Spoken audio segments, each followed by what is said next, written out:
Well, happy Sunday and welcome into the Splatoon 3 Championship 2023 qualifier. I'm your spray-by-spray host, Jordan Kent, and as always, two of the finest Splatalists from all of Inkopolis joining me. You know them, you love them. We have 9, and it's Rissa, not Risa. Make sure you get that right the first time. She's back in the saddle with us once again. We're going to have a lot of exciting action taking place. We'll get a chance to meet the teams here in just a second and go through the rules, but 9. It's sizzle season, baby. We got a bunch of updates and changes to this game right now that already in just a couple days in this new meta you've seen already. Yeah, the battles are hotter than ever, and Sizzle Season dropped earlier this week. So to say that the teams were in a hurry to create new compositions, figure out what they want to play would be an understatement. But they've got some surprises cooked up today, and they were a little more tight-lipped in telling me what they were going to play here. The information cannot leave the safeguard. Well, Rissa, the exciting thing is we're going to see some new weapons and some new loadouts take place that have the potential to reshape this new meta in Sizzle Season. Oh, absolutely. Whether it's going to be weapons that have been buffed, have been nerfed, that we will see come into the meta or leave the meta, or the new weapons like the S-Blast, the new Tetras, the new Wiper, we're going to see a lot of those changes coming up today when we move forward through these matches. Looks like it'll be a little less crab tank on the menu, potentially. But let's go ahead and check out the bracket and take a look at our teams that are going to be taking center stage. Some familiar faces and also a new squad joining us. But 9, let's start with you. The two powerhouses, Jackpot and Starburst. What do you see from them? Oh, it's going to be an absolute blast here. The two top teams in North American Splatoon, and it's not really up for debate here. Meeting here in our first match, thankfully, because of our losers bracket, it does not mean that one of these teams won't be qualifying, but Starburst had not lost a set to a team outside of Japan for the entirety of Splatoon 3, and just last month, Jackpot was able to beat them, knock them out in a long league format here. Jackpot has to be feeling great, same roster that they've been running the entirety of the game, and Starburst, look, at this point, you know them, you love them, you know what they're bringing, Ice, Bagel, Bran, but Kyo coming in instead of Biscuit. It's always nice when you can pull one of the best players in all of Splatoon's history in as your sub. Yeah, pretty nice alternative right there for sure. And then Rissa, Last Resort, Duck Gang. A couple of teams where you've got a fan favorite and also a team that might be surprising some people here today. Yeah, absolutely. So Last Resort, of course, is going to be Chara's team, a fan favorite there, and we get to see them firsthand here on the stream, which I'm really excited to see them here on this big stage. And against Duck Gang. Duck Gang is formerly a team called Tempest. It's made up of the same members, and they've actually had a lot of big upsets previously when they were playing together as that team Tempest. So moving forward against a team like Last Resort, is this going to be another one of those situations where they cause another upset coming into this as an underdog? All right, Jackpot, Starburst, Last Resort, and Duck Gang all getting a chance to face off for our 2 qualifying spots. And let's go ahead and check out the rules and the prizes as well too. But let's check out these top 4 rounds. Best of 5. It's going to be higher seed will choose the mode, lower seed will choose the stage, and after the first game, the winning team will then choose the mode, the losing team will choose the stage. There are your 4 game modes. You're very familiar with them: Clan Blitz, Tower Control, Splat Zones, Rainmaker. A mode cannot be chosen more than 2 times during the match, and you have to go through all 4 before you repeat. So as much as 9 would love to do back-to-back Rainmakers, you got to circle all the way through. And then you've got your 7 stages. Stages can only be played once, but what's nice is you've got 7 stages and a best-of-5 format, so we'll see some changes right there. But what are these teams getting a chance to compete for? Well, our top 2 winners, our 2 grand prize winners, will get an entry and a trip to the Splatoon 3 Championship 2023. And 9, we had a chance to call the North American Championship. These are once-in-a-lifetime trips and something that all these teams are very excited to compete for. Well, there's only one North American Championship at a time, right? And that's what makes it so important here. These teams play for an immense amount of pride here, winning major tournaments, winning qualifiers. It's all nice, but again, they have to get a North American Championship if they really want to put themselves in the upper echelon. And the legends, the Mount Rushmore of Splatoon, they're all gunning for it and always have been. I think you mean the Mount Bomb Rushmore, but anyway, I'm just going to put it. You put it right there on the tee for me here tonight. So, Rissa, we've got Splat Zones and Hagglefish Market. There was going to be more strategy we were going to get to, but these teams are ready to roll. You look at this combination of stage and mode here. What stands out to you about Splat Zones on Hagglefish Market? When talking about this map and mode in particular, I always like to say it's a really good neutral starting point where it's a flatter map. The zone is this big zone right in the middle of the map, so you have a lot of leeway to figure out what the other team is playing, how you want to play against them, and take this as that starting point to figure out if there's anything you need to do moving forward in the next matches against the team you're against. And in Hagglefish Market here, 9, how quickly are you going to want to advance forward, and how far do you want to advance once you secure that zone to try and lock the other team out? Yeah, I think it depends on your comp. There are some weapons here, maybe the Tetra Dualies, some of the Splatana Wiper variants that are totally fine when you've got a little bit of control running right forward and play your order of operations. Is there a target on the opposing team that's about to build up their special? If so, you trade with that player. You are okay with a trade in that scenario, but it's all about the context, simply making sure you don't dive too far forward until the opportunity shows. Well, there is the guitar riff we know and love. It's Splat Zones, Hagglefish Market, between two of the top 2 teams in North America, Jackpot and Starburst. We get this thing kicked off with a heavyweight matchup, and taking a look at the loadouts here, 9, what stands out? 2 ballpoint Splatlings on one team. Goodness gracious, this is such an intriguing piece here. Leafy and Q, both incredibly strong Splatling players, but to go with 2 backlines on the ballpoint, they are really going to be trying to build up the Inkjets, and with 2 players on their team already going down, well, this is what they give up if they opt to go with 2 backline. Yeah, Rissa, Starburst really claiming the zone and taking an early advantage, and now in this situation, what do you see from them as far as trying to lock out Jackpot? You can see that they have specials ready. If you look at the top right of the screen, they have consistently had specials ready since the beginning of this, using that Inkjet to start this out, using these tri-strikes. They still have a crab ready too. They are just chaining these specials to just make sure that they stop Jackpot from getting to the zone. And Jackpot able to get things to a bit of a draw, but all of a sudden Starburst comes right back. There's a trade, 3 and 3 on the map, but at this point Jackpot's slight advantage here, 9. Here's their opportunity. Yeah, and an opportunity they're going to have to take advantage of here. This is a true lockout scenario. There's no staggered spawn. Brand is going to come in with the crab tank to try to make some room for him, and actually 2 people do go down. The third narrowly able to jump away. Q is there as well. Jared lands and immediately crabs. That happened so quick we didn't really even get to see what took them out. I thought that was a golden opportunity for Jackpot, but credit to Starburst. They held them through. Yeah, had the crab ready to go, but ended up getting splatted, and now Starburst had control, but both teams wrestling forward, and Jackpot takes it back, and all of a sudden, Rissa, we're seeing Jackpot turn the tables on the aggression.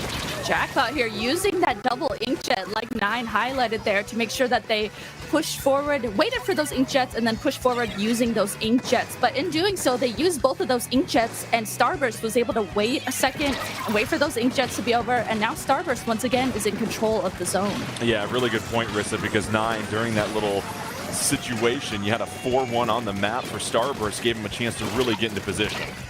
Yeah, and Kyo going on the big flank there. You can understand why Jackpot was able to take the zone so quick. Someone was sharking and very patient, understanding the assignment, and now they're already stacking some more points here. These are a lot of specials that are going to go at the zone. They managed to hold on to it, surprisingly, through all of this. Now finally do let it go, but you'll note nobody went down in that exchange, so it's going to be another scramble situation before this zone gets flipped back.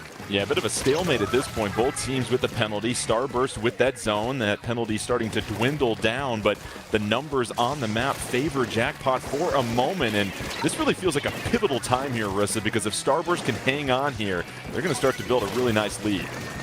They are, you can see at the in the top left of the screen, they only have that 1 penalty point, and now that they've capped the zone again, they have no more penalty points. They are continuing to count down their remaining lead all the way to 22-21, and they are just really solidifying that. But Jackpot able to follow up and at least cap the zone, now giving 40 penalty points over to Starburst. Jackpot, they are resilient. They really haven't yielded huge gains in this score here ever since the beginning, but now Jackpot's starting to advance here, 9. And what do they have to keep in mind? Because we know how quickly Starburst can strike. Well, what I was about to say is they're going to have to keep in mind where they're approaching from. Leafy took a quick dive forward, and we have Madness here doing much the same. If they're able to get value out of this push up, they could already take this lead back and maybe some more. That's 2 down, 3 down. It's just kill on the bucket on the other side. A wipeout. They are most certainly going to lose this lead, and they might lose a whole lot more. Jackpot cashing out at this moment here, Rissa, and all of a sudden, courtesy of that wipeout, Jackpot has seized the lead with just over a minute left here. Now it's Starburst. How does Starburst try to wrestle back this lead? Starburst, they know that they just need to push forward and cap the zone. You can see they tried to use that crab there at the last possible second to push forward through that to cap the zone to at least stay in this, but they were not able to do so. Jackpot just knew they needed to paint the zone in order to win that. They sat back, painted the zone, and won that first game. So Jackpot, after trailing for the majority of that game, was really able to go deep into the spawn of Starburst and create some havoc. And 9, we saw it. As soon as you saw 3 members of Starburst go down, you felt like that's when Jackpot took full control of that game. Yeah, and it was a lot closer of a game than it looked like for part of it. Jordan, we talked so much about getting the first control of the splat zone. You don't have any penalty to chew through, right? So you don't have to hold it nearly as long to get that big score. They'd kind of traded it back and forth at that point. All it took was the one opening, and Jackpot, maybe more so than any other team, is so good at disguising who's actually diving all the way in. Leafy was the first one to dive in. That was the scene threat, but it was really just to get Madness in position with that slosher to be the actual threat in your spawn. You don't know who or where to shoot. Makes it that much more difficult, even for a team like Starburst. And Rissa, you called it out that Madness switching from the sloshing machine to the slosher was going to be just as effective, and we saw right there, especially from the lower ground, some really, really important splats down the stretch of that game. Yeah, right before this, we had talked a little bit about how sloshing machine players have been switching over to the regular slosher with this new sizzle season. So we got to see that perfectly from Madness's point of view, able to get under those ledges, slosh over them, and hold a lot of space with that. Well, we know it's Rainmaker coming up next. We'll find out what stage it is here in just a moment. But 9 with Rainmaker, of course, you've got multiple checkpoints. This is a game where you can dunk on someone very quickly here. What are we seeing in the most recent iterations of this meta as far as what teams are trying to do here with Rainmaker? Well, for those of you out there who are a fan of a nice soda, will say the Tacticooler and the NZAP 85 have maybe been the biggest winners of this most recent patch, and it's for good reason. The duration of the Tacticooler was buffed by 2 whole seconds, which is a ton in a game like this, and the NZAP 85 only needing 180 points to build that specials means that you can cycle Tacticooler after Tacticooler after Tacticooler and continue to go in and fight and attack. And it's kind of created this interesting dynamic of these teams who will play Rainmaker a little more traditional, build up your specials, your crab tanks, chip away at the opponent and take the space they give you, versus we have more chances to push than you, we have more chances to fight than you, and if you take a couple of us out, we'll be back in a snap. Well, it's sizzle season. You got to stay hydrated, 9. That's always something to keep in mind when the sun's out and the temperature goes, you know, it's better than nothing, right? and so, Rissa, now that you have this Tacticooler that we're going to see come out quite a bit, for teams, it probably plays to their advantage to be very aggressive in those situations to make sure that while they're juiced up, that they can make the most of it. Absolutely. Like 9 said, that's going to allow you to just consistently be able to jump right back into the action and play really fast. You know, Rainmaker does have those checkpoints, but you're still going to be able to play fast once you do get those checkpoints. All right, both teams screaming towards the middle of the map. At this point, 9, we've seen a difference in the loadout already.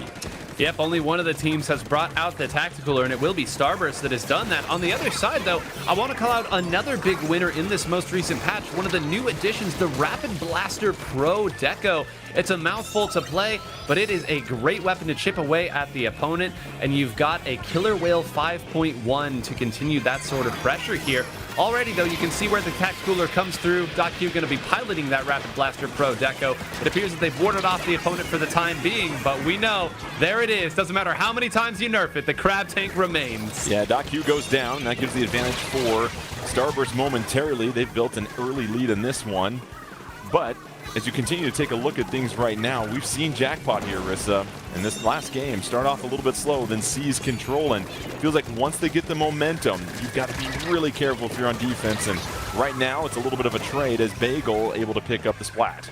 Yeah, great points to bring up how Jackpot so far has been really momentum based. And as we see them now get to this first checkpoint, the lead is that much closer for them. And this might be that momentum that they need here. They're just going to have to wait out the specials that we see Starburst using defensively. Both teams have essentially made it to the other team's checkpoint, and so with 3:30 left, still plenty of game here. And now at this point here, Nine, with that checkpoint done, so you don't have the red light anymore, what are teams going to try to do to really build up that score as fast as they can? Well, yeah, they kind of sense here that any good push the opponent gets will get major points. So you're going to see them maybe throw one or two players forward to try to take out an opponent with some support from a special. And then if they aren't able to find some value immediately, they're going to sit back and try to hold mid and use their specials on the defensive side. And .Q taking out the crustacean, going a little bit of deadliest catch there, picking up the crab splat. And so that's huge as far as maintaining Jackpot's momentum. They still trail, but those are the big plays you look for, Rissa, from Jackpot when we're getting towards the later half of the game. What can they do to really swing the momentum? Jackpot is going to have to really figure out and play off of getting the picks on Starburst. You can see they're trying to wait and make something happen when they start getting those picks onto Starburst, but they just have to figure out how to get into mid first like they're doing now, and then get past that and get those picks. That way they can move forward safely. Starburst just holding strong. They built that initial lead, and right now, Nine, it doesn't really seem like they need to overexert themselves or play outside their game. They're going to look for their moment, but right now, just that focus on defense has served them well. Yeah, it's tricky again because you don't want to wait back too much on your own plat. If you give up mid or just send one player over to mid, they are going to get overrun by these players on Jackpot. So they have to find a way to remain active even on the defensive side. 2 down now. Bran push forward there. Great. That's a special that's being used there by Madness. I wonder what Bagel's going to do with this Rainmaker. He might opt to sit over here, simply try to fire it and let people come back. Or if the Rainmaker gets popped in that spot, it's going to be very difficult for Jackpot to get a big, quick score off of it. Yeah, Bagel and Kyo just sort of hanging out, two-stepping with each other, waiting for that opportunity. And there's one splat, 4-3-4, one advantage. Here's the opportunity for Starburst as they push forward. And it is nothing but purple ink as they make their way. That's the wipeout. That has a chance to do it here. Oh, but splatted at the 14-point mark here. But Rissa, the damage has been done as Starburst able to capitalize on that wipeout. They were able to push forward all the way to 14, and you can see they're actually still on Jackpot's plat area, and they've got 3 members down on the side of Jackpot with only 1 member remaining. You see Starburst there tried to rush forward and grab the Rainmaker just to keep it there so it didn't reset into mid, but not quite able to do that. Jackpot still in it going into this last minute of the game. Yeah, Rainmaker resets, Starburst in full control with just a minute left, though. It's going to give Jackpot enough time for maybe one more coordinated push. So Starburst is going to have to play some defense. Jackpot at this point going to have to be flawless if they want to try and steal this lead late in the game like they did last time. You see the crustacean defense set up there by Bran, backing up here at this point. Booyah Bomb comes in, Tacticooler out as well too, and 9 at this point. Starburst, they've got a special ready to go and the numbers advantage. Feels like it's in full control for them. Yeah, that was a wonderfully executed defense right there. They had moved a couple people up hidden in the ink where they were going to defend and had Bran sit back on the crab tank to fire right at the Rainmaker. You were going to reach 100 damage at a certain point in that respect. So they did exactly what they needed to do. Bran, more than fine to go down in this situation. Ice has a special at the ready.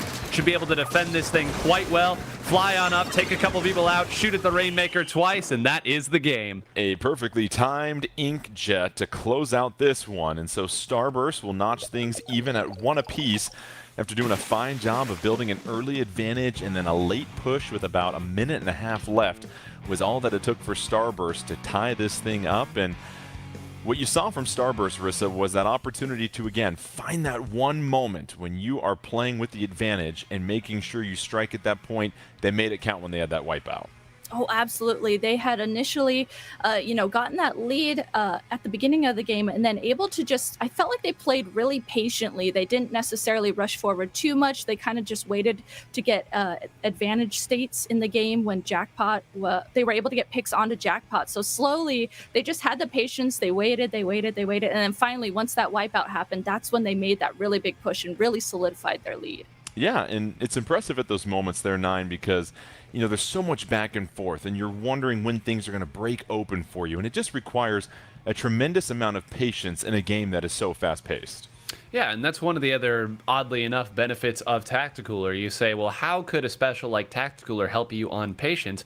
Well, it gives you more opportunities on the defensive side as well. So you can take maybe one more fight than you actually should, because even if you trade, you now win that trade. And it's that much more difficult for the opponent to keep pace with how your defense is going. If you're a team that plays with Tacticooler, you know these things, you know the timing. If you're not as familiar with Tacticooler, it can be a little bit tricky. Yeah, so far both teams have taken one game. It's tied at 1 apiece. We've seen Splat Zones, we've seen Rainmaker, so obviously Tower Control will be next, as we've just been told by our wonderful producer. So Tower Control coming up next here. Obviously, we're very familiar with that here, Rissa, but what are teams trying to do in Tower Control nowadays with all the different plethora of loadouts and weapons available to them? You know, that's a really good question. With the new Sizzle season, it's been really interesting trying to see what teams are doing at this high of a level. And I'm actually still trying to figure it out myself. So that's why I was really excited to watch this and be able to commentate this and see what these teams are playing. You know, I've heard things like blasters, you know, maybe that splash with the crab is still prevalent. But when we go into this, I think it's going to be fun to watch here firsthand what these teams will actually play. And we know that it can be very intense in these tower control battles, especially between Jackpot and Starburst here. You know, it really feels like if there's an early theme developing here, 9, Starburst has really had most of the control here as we get set to head to Amami Ruins. And Jackpot has tried to take advantage of a couple of pushes here and there. What can Jackpot do to consistently stay aggressive? Because that's when it felt like they had the most success, when they had Splat Zones in that first game. Yeah, it's hard, right? The big M, momentum. Jackpot may be the most momentous team that exists in top-level Splatoon right now.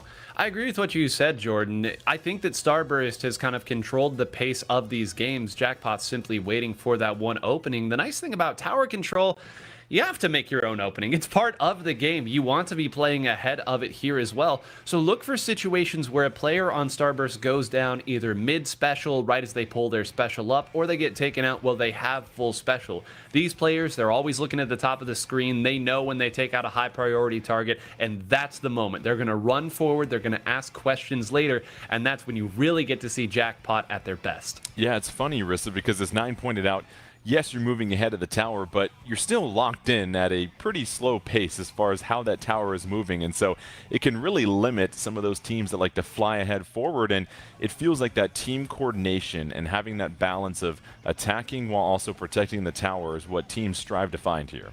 Yeah, absolutely. You know, since the tower moves a bit slower than something like Rainmaker, you can move that much faster than the pace that the tower does go. So, you know, if you feed too far forward ahead of that tower, you are going to end up going down and then staggering your team. And then your team's going to have to regroup completely in mid. So maybe chaining that tower checkpoints with specials, maybe a crab, maybe a tri-strike, maybe missiles. Chaining specials like that is really going to help you just hold the tower in those spaces that you need it. Tower control, Umami Ruins. Both teams tied at 1. Don't forget 2 grand prize winners. A trip to compete in the Splatoon 3 2023 championships, and these are arguably the 2 top teams coming in, Jackpot and Starburst. Now they race to the middle, and now we've got 2 Splash-O-Matics here this time, 9. Yeah, as I mentioned earlier, you can only nerf it so many times here. The Splash-O-Matic, despite the couple of nerfs, and the Crab a couple of nerfs here, look, folks, it's still strong. The kit is synergistic. It's always going to be somewhat present. Incredible. First of all, to pick out that Bagel was even there. Then to close the deal, that's 2 down. That's one player stuck in a Crab tank, and the other one jumping the heck out of there. We said the momentum here, they needed 1 down to start the momentum. How's about getting 3 down? Yeah, Jackpot coming out hot here early in this one. They get past the first checkpoint. Tower is moving. Inkjet on deck for them as they rise to the skies, and now with that bird's eye view trying to rain down some yellow ink and apply even more pressure. And they're doing a fine job with that, Rissa, because you saw how much it just pushed Starburst back to their spawn. And this is a good perspective of that situation where you don't want to push too far forward in front of the tower, but you still want to make sure that you are playing aggressively. Starburst finally able to at least stop the tower and stop these members from Jackpot of moving forward, and Starburst finally taking mid. So taking a breath, getting that pain in mid, and getting their specials ready for a push. Pretty impressive opening gambit by Jackpot to take the lead, but now it's Starburst's turn. They've got a special ready to go. Crab perched up. Again, just trying to cover so much of the territory with Ink. I mean, that is one of the basic fundamentals of Splatoon ever since 2015, 9, but it's huge, especially in tower control, just making sure you give your teammates room to swim around. Well, absolutely, especially when you're going with a double blaster composition like Starburst is using. Pretty wild that we're even saying that right now, but they do have that Rapid Blaster Pro Deco, and Kyo is going to be using the good old tried and true vanilla blaster as one already goes down, and they are chasing this crab all the way away. But that double blaster comp I mentioned does need room to move around, because as we all know, the blaster's not the best at taking turf. Yeah, it's such a good point, because those Splash-O-Matics will have to work hard in overtime in order to make sure that they cover a lot of territory. But at this point, it's kind of slowed down here. Rissa 64-41, Jackpot still with the advantage, and now Starburst that's got a one-player advantage on the map, and they're going to try to advance the tower here.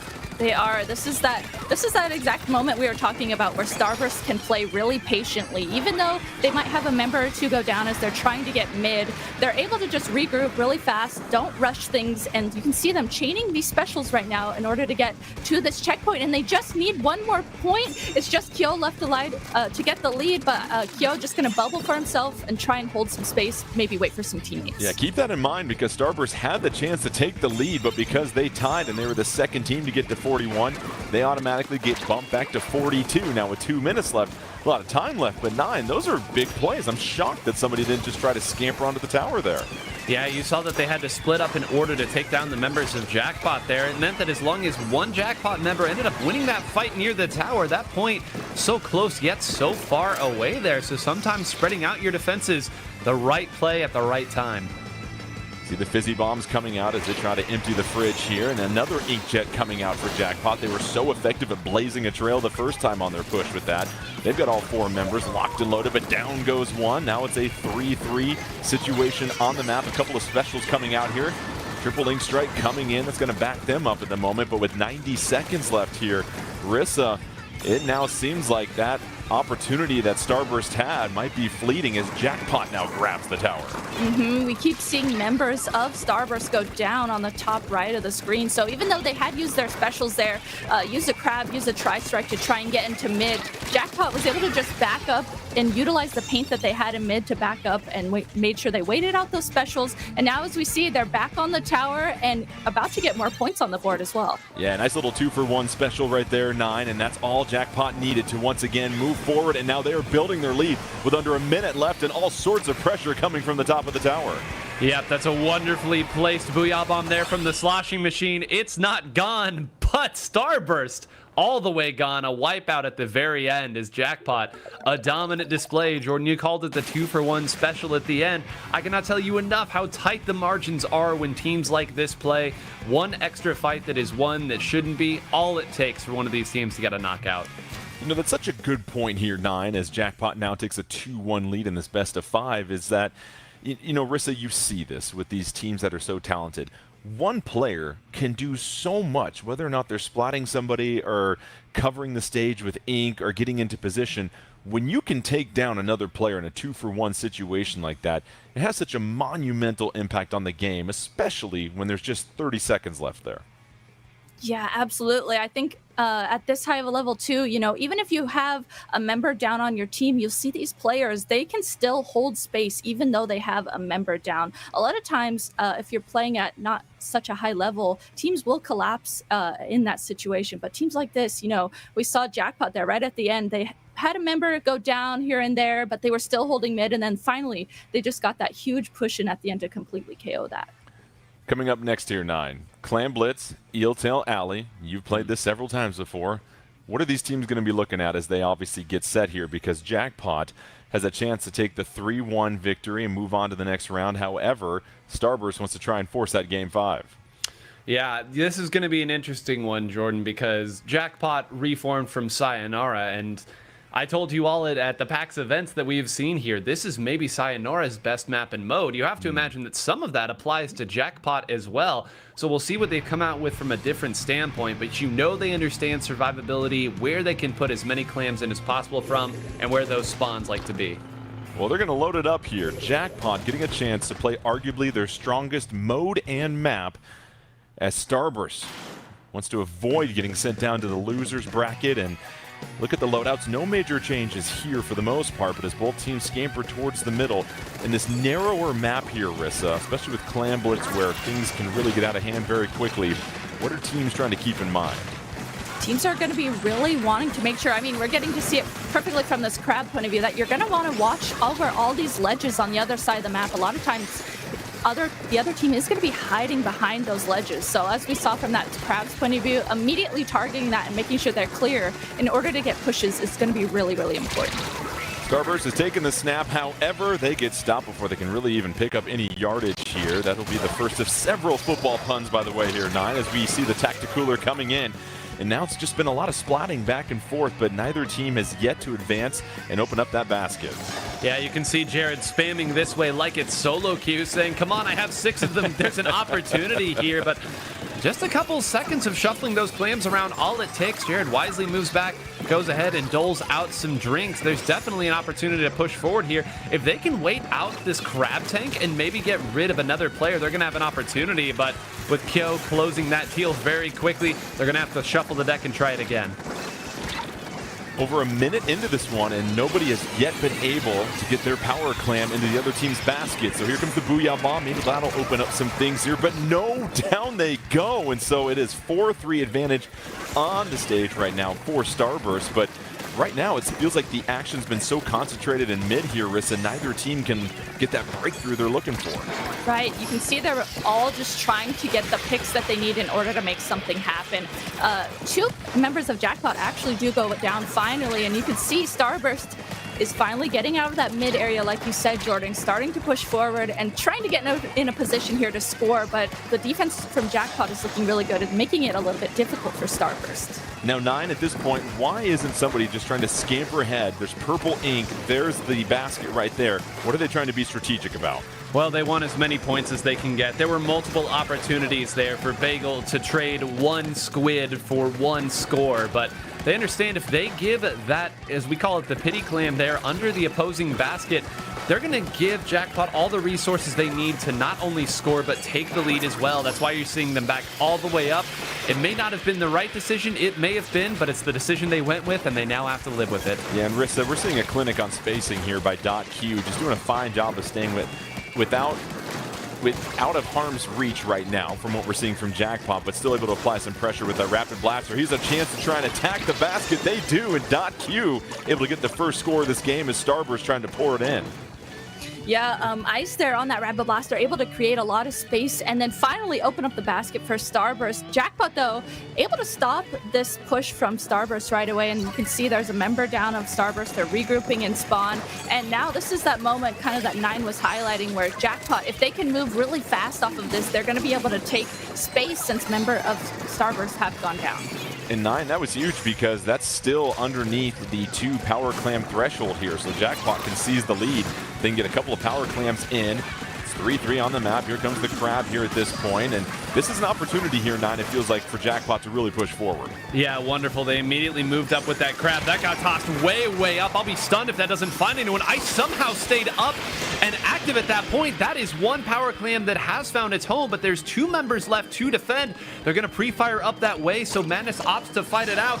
Will they be able to get this? They're trying to set up a jump. Is anyone there left who can do it? It doesn't appear so. They are going to fall short for the time being. I'm just talking this one out. Okay, finally, they don't score. I was nervous there for a second. It's sometimes hard to tell at Eel Tail Alley, but they have more than enough resources to take this back with just 1 power clam and a little change. And that's the thing. They're going to need 1 power clam and a little bit of help here if they want to take this lead from Starburst. So Starburst still comfortable at this point, but 45 seconds left. They really have to make sure they don't allow Jackpot to come any closer, but now they are starting to advance. They've got a power clam ready to go. And I imagine, Rissa, this is when you're going to be really aggressive and try and find that first opening. Yeah, you're going to want to make something happen if you are Jackpot right now and you want to get the lead. Unfortunately for them, though, as they have used that crab, they used that Booyah Bomb to start being aggressive and create space. They did have a member go down, but in turn, they have gotten 2 members down onto Starburst. So this is that moment for them to use the momentum that they have to make something happen. Had to step back because taking a little bit of damage from that splat bomb coming in, moving forward now. 5 seconds left. Power Clam still in control. It's going to be overtime, but the fumble right as we run out of time and head to overtime here. Jackpot going to have to act quickly here. Now if you're Starburst 9, all of your attention shifts to defense. Yep, and you got to hurry up and defend here. They can jump one in, but no, the trapdoor spider waiting on top. That is still in danger, but a wipeout as Bran and Kyo will do a dance. Bran standing right next to that Power Clam. No time for any funny business at the end, but Jordan, Rissa, so many times I thought Jackpot had a path forward and one more member of Starburst was waiting. They faked out us. You can bet they faked out Jackpot. And of course, these two Titans are going to take us to a Game 5. And we've got no problem with the Game 5 in our opening set here between Jackpot and Starburst. Would you expect anything differently from two of the top teams in North America? And to Nine's point here, Rissa, it felt like you just needed one more little splash of ink and Jackpot would have had enough room to move and try and get that Power Clam into the basket, but it was enough defense at the right time for Starburst, and they hold on barely down the stretch. Yeah, Starburst seemed like they were just consistently making sure they at least had 1 or 2 specials ready. Even if they had a member or two down, they just made sure that those remaining members that were alive were getting their specials or holding their specials in order to play off of their teammates respawning. And then like at the end too, like Nine said, I didn't even realize that Bran was hiding up there on the top right of the screen. So just being able to hide behind those ledges of that map pays off really well, like we just saw. So Nine, it gets interesting here because Game 5, you mentioned before, there's something important about when somebody wins either Game 3 or Game 4. What's the impact that we're going to have here? Well, first and foremost, the impact, of course, is if Starburst lost that, we aren't even talking about a Game 5. So they had to win Game 5, but because of the way this goes and because the winner picks the mode, Starburst is now going to get to play this Game 5, the most important game of the set at the end, on whatever mode they choose. Now, of course, the loser does get to pick the map, so Jackpot not totally in a hapless position, but Starburst very strong on Rainmaker. I'd be stunned if they don't take it back there.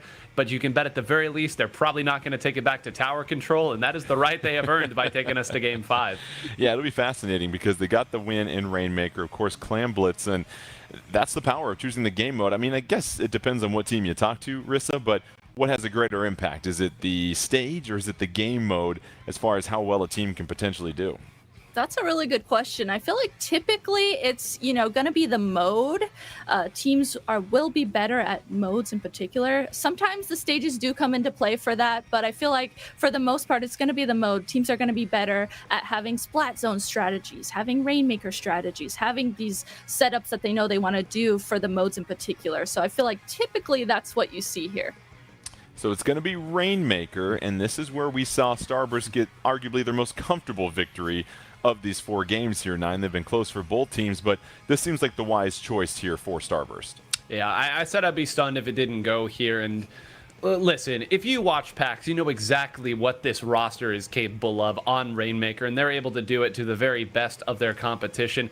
They're strong worldwide on this mode as well, so again, incredibly strong. They understand the choke points of certain maps, when they can spend 1 special versus 2 specials. They're incredibly patient, and I can't wait to see what they've got cooked up for us here in Game 5. All right, we'll be at Undertow Spillway here. So, Rissa, what do you see here? Rainmaker, Undertow Spillway. This is going to be a fascinating combination. Yeah, it really is. I think, besides the map, I think going into this Game 5, it might come down to the comps that these two teams are going to be running. Starburst, of course, like we've talked about, is really, really good on Rainmaker in general, but I'm really wondering if Jackpot is going to switch up their comp from what we saw previously on Rainmaker to try and match what Starburst is doing now that they know how Starburst is playing Rainmaker today and what comp they were playing previously for Rainmaker. Yeah, that's a good point because, Nine, you've had a chance to scout Starburst on Rainmaker before, and if you're Jackpot, it was a pretty close game last time. Do you try to change things up a whole lot, or do you go with what's been working for you?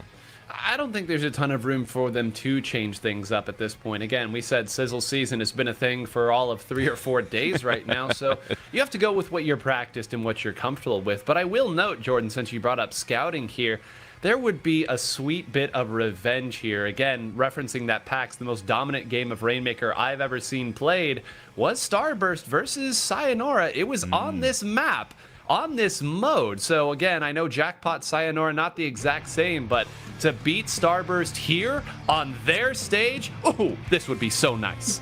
Starburst, they love Rainmaker. It was on this exact stage that they wiped the floor with Sayonara. Many of those members have now rejoined to form Jackpot.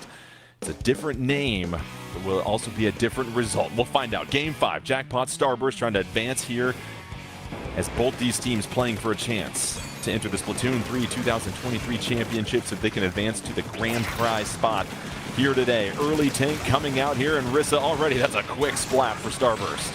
Starburst already able to take down 2 members of Jackpot. You can see with that crab, Ice is using the inkjet there on the left side of the screen. They were able to get an opening to grab the Rainmaker, but luckily for Jackpot, they have that defensive .Q. They're having that defensive inkjet ready and actually able to completely shut down what Starburst was doing initially. Yeah, no room to hide, and so an early little push from Starburst, but that was stopped well by Jackpot, and it feels like now with Starburst trying to go the other side of the map here, Jackpot in a pretty solid position, even though they're down a member 9. Feels like they've kind of found their bearings after taking that opening punch. Yeah, you saw they waited, they moved to the right, and they even picked out where Leafy was coming around the flank and closed that one down as well. Now, all the way happy to simply pivot around on this side. They've waited out 3 Jackpot specials right now. Now moving forward, they will get that first checkpoint out of the way. They will pay dearly for it, but a lot of teams wouldn't have been able to even get that much. Yeah, masterfully handled by Ice, and was getting some terrific backup by Bagel throughout that entire time. And so now Jackpot with the crab tank ready to go. They're moving forward fast here, Rissa. Here's an opportunity for them to tie the game. Yeah, you can see that checkpoint is right in Leafy's grasp. She's trying to do everything she can to push forward to get to the checkpoint at least. Surrounded by Ice and Kyo there, though, does go down right before the checkpoint, unfortunately for them. Able to create some space, but not quite enough. Inkjet versus Crab. Crab has to retreat just a little bit. You see the Rainmaker right in front of that first checkpoint here. However, Starburst seems to be surrounding it pretty well. 4 members of each team on the map at this moment. Just over 3 minutes left. And right now, Jackpot's kind of got Starburst pinned down here, 9. Yeah, they've actually done a really good job, again, of cycling these specials. It's not often that you see something like this occur in Rainmaker. Usually this is reserved for splat zones, both sides simply jostling over mid and exchanging specials as they do. But with Kyo down already and gone quickly here, this is a really rough position. They're going to follow it up with .Q's inkjet here. They're going to grab the Rainmaker. They are going to get it. And finally, 2 of them go down. All they need is 1 more point here to take the lead. You can see them using specials, Jordan. They want more than just that.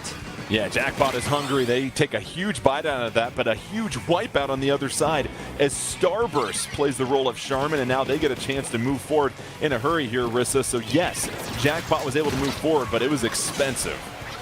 It was. They are now in that position that Starburst was. They are in their spawn. They're trying to get specials ready. 1 member does go down on Jackpot, but luckily Leafy does have this whale ready and does use it to stall it out. And the score got so close there. Starburst getting their points all the way down to 41, but still not getting the lead. Precarious positioning of the Rainmaker here deep into Jackpot territory. Starburst just trying to apply a little bit of pressure on it. It pops open. They have a chance to possibly grab it, but they're going to retreat and kind of get into better positioning here as Jackpot now grabs it and resets it to the middle swiftly there, 9. Yeah, and you saw that Brain immediately recognized that that was the time that it was going to be reset here. Let's go back, set up our crabs in mid, and go as we like here. I got to say, Jackpot may be the best team out there at choosing where to fight and how it can slow down an enemy team. You see they moved Kyo up, and Kyo was able to trade it out. Let's see here. Bagel going to walk forward. Just a couple more points. Does get it now down to 30. Again, these teams narrowly nudging forward. Brand fights everybody there below the basket, and this is actually a really tricky inkjet spot, because if this doesn't find 1, it does find 2. I cannot explain to you how dangerous that was for Ice, who then goes ahead and gets a 3rd. So Ice already making a huge impact with a minute left. That could be a pivotal play for Starburst. They lead 30-36. Rainmaker resets. Jackpot has to make it count here. Starburst, this is the map and mode that they dominated Sayonara on. Sayonara now changing to Jackpot, putting up much more of a fight, but still not enough with 40 seconds left. And now it looks like, Rissa, they've got to advance and make their play. Looks like they're eyeing the left-hand side of the stage. Ooh, and right as they started getting some space and had some specials ready to make a move, Kyo was right there sharking, like we've seen him been doing so far a lot in these games, able to shark and completely shut down that Rainmaker. So that might slow down the momentum that Jackpot started there to get a push going. 20 seconds left. Jackpot still trailing by 6. Killer Whale coming out, but down they go, and they need every single member. 12 seconds left. Rainmaker, though, in possession of Starburst. Off it goes. Now it's up for grabs. 6 seconds left. Jackpot trying to jump in quickly. Can Starburst take 2 games in a row in advance? We're headed to overtime. Here's Leafy trying to advance forward, just trying to buy some time. Teammates jumping in. You see the view right now. Just has to get to 29 to take this game in overtime. Starburst building up those specials. Down goes a member of Jackpot. Disadvantage for Jackpot in the yellow. They're trying to pick and choose their spot. Trying to weave their way deep into Starburst territory. Starburst knows exactly where they need to go. Triple Ink Strike coming out. Another member of Jackpot goes down, but they're still hanging out. That timer running low, but down goes a member of Jackpot. Leafy thinking about the left, getting some help here. They are going to just stall out this overtime, it feels like. Leafy trying to advance to the right.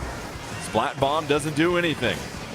Leafy still trying to go, but down they go. Finally 9. That was one of those, as you said, you just talk it out and see what happens. But Starburst playing enough defense in overtime, and that is back-to-back wins for Starburst, and they advance after 5 grueling games against Jackpot. Yeah, grueling. These sets between these two are always incredible, and we got to see another classic one right there. And at the end, as you noted, the battle was taking place off screen, but it was also taking place at the top of the screen because, again, the special's so important, and every time one person goes down to a wayward bomb, Leafy with that Rainmaker doesn't have a choice but to move all the way back, wait for the players to come back in and get it set up. And should also be noted, I think Leafy is probably not the player they wanted to be carrying the Rainmaker in that spot. She's one of the best at going forward, winning a fight, cycling with that 52 gal, getting the wall up, winning another fight.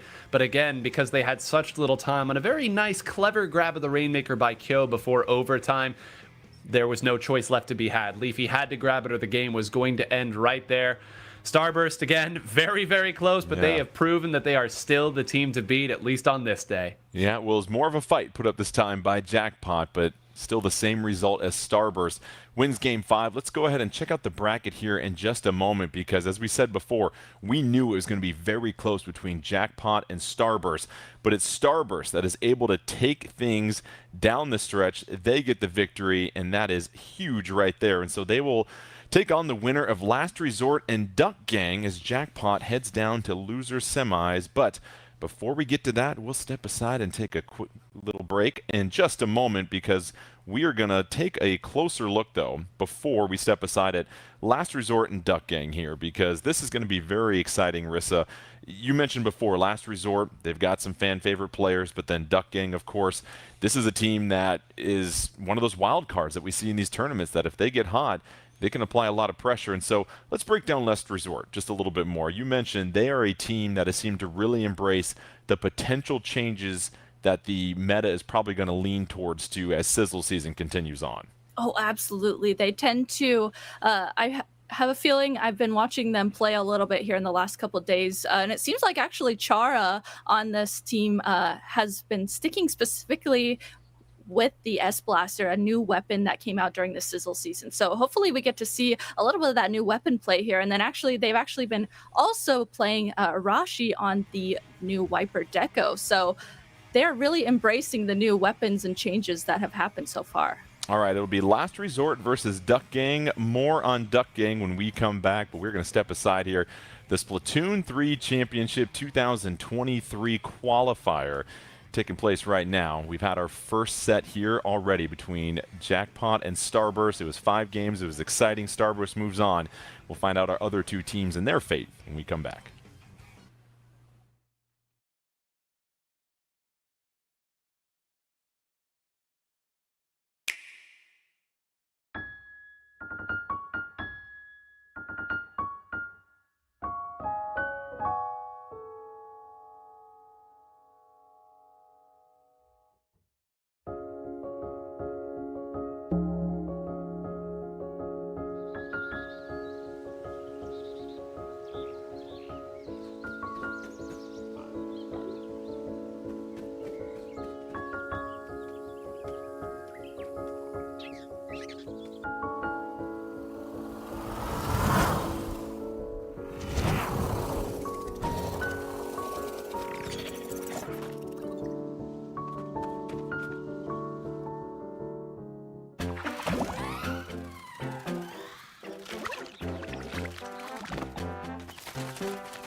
And welcome back to the Splatoon 3 Championship 2023 qualifier. Jordan Ken alongside 9 and Rissa, as we have already seen a terrific set take place between Jackpot and Starburst. And as we check out the bracket here, we'll get a chance to see the other two teams duel, because it'll be Last Resort and Duck Gang. The winner of that will take on Starburst in our winter finals coming up after that.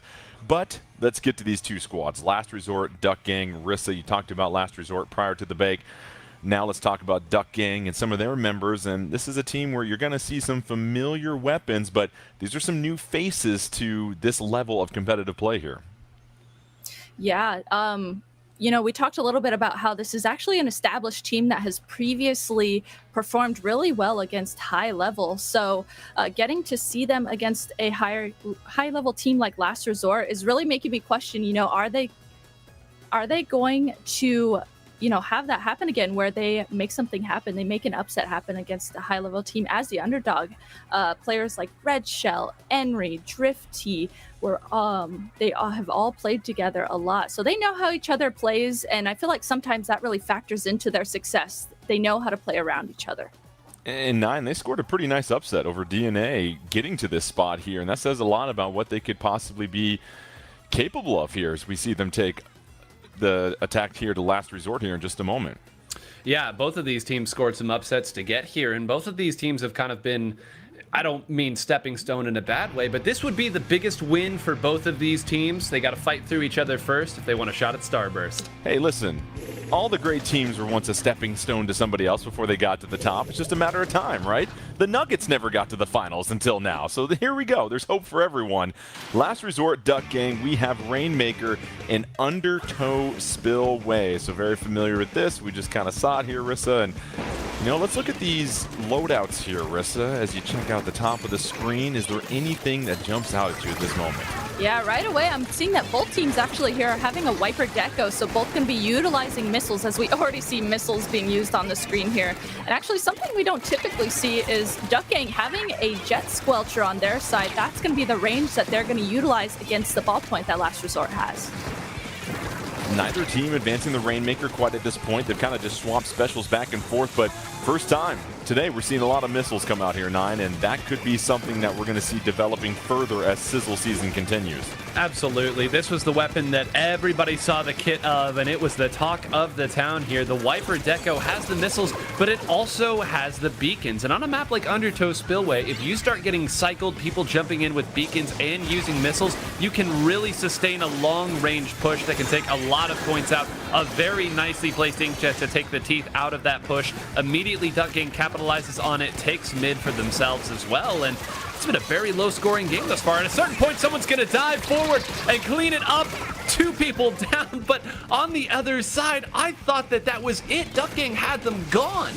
And that's what's crazy. You get 2 splats and the score doesn't even change at all, Rissa. So it feels like this has really been a stalemate to get things going, and neither team can find that opening quite yet, which means it's going to be very fascinating with 3.5 minutes left. Oh, absolutely. You know, this is kind of how I talked about in the previous set. That first game is going to be that game where, okay, you're looking at what the other team is bringing to the table. You're trying to figure out how to counter it, how to counter their play style in this first game. So that's exactly what we're seeing here from both of these teams. You know, we keep seeing members go down on each side, but no big pushes have necessarily happened just yet. For what it's worth, Last Resort finally taking the Rainmaker past the 95-point marker, and they get to the first checkpoint. More missiles coming out, and it's a 4-2 advantage. Last Resort can really start to pour it on here, 9. Yeah, and a very nice opt to move forward there and grab it. Very timely grab of that Rainmaker as well. I was about to say Last Resort really seemed to be waiting for the ideal situation to show up.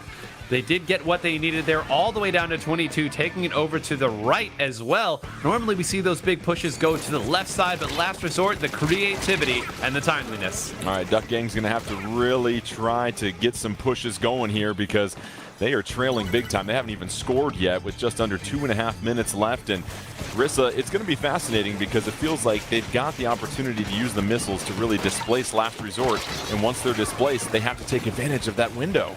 Yeah, using those missiles is going to be really, really important. But I think what's making it a little bit more difficult is it seems like Last Resort has a lot of paint in mid, and they're able to just, when they get missiled by Duck Gang, back up and use that paint that they have to just avoid the missiles as best they can. So far, as long as Duck Gang could get some paint on the board like they're doing now, finally, maybe they can make something happen with those missiles.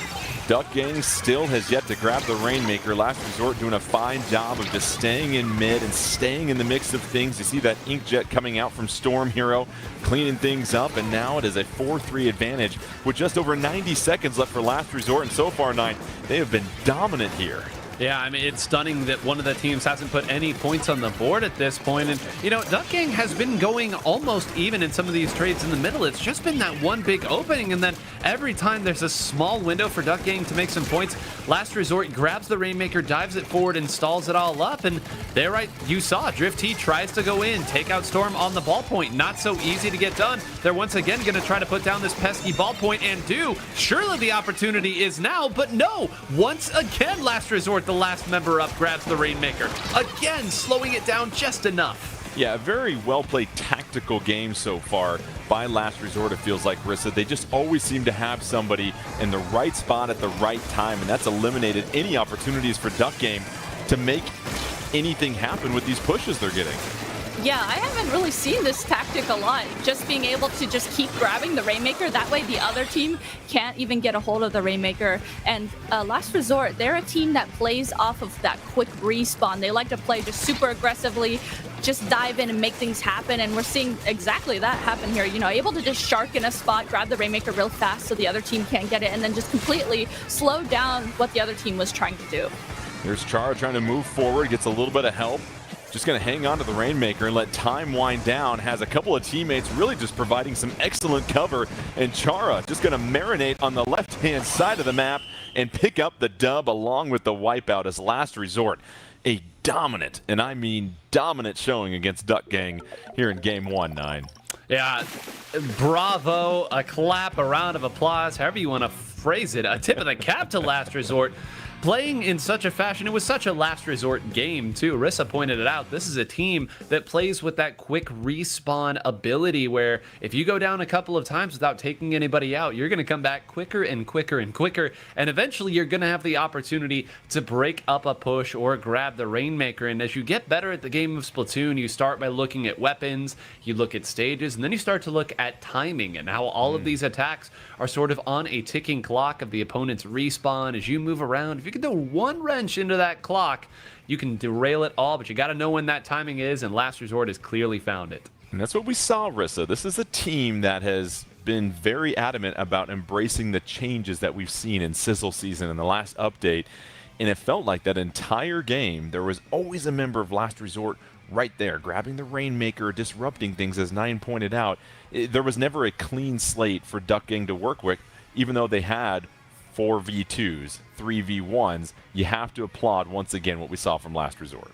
Yeah, I think Last Resort, like we just highlighted, is able to play off that quick respawn, but they're also not only embracing the new weapons like that S-Blast, the Wiper Deco, they're also embracing having an N-Zap on their team. So since the Tacticooler just got the buffs, they are also utilizing that. So already initially having quick respawn on their team with their players, and then also utilizing that Tacticooler buff, that being able to just constantly be able to come back into the action with both of those things.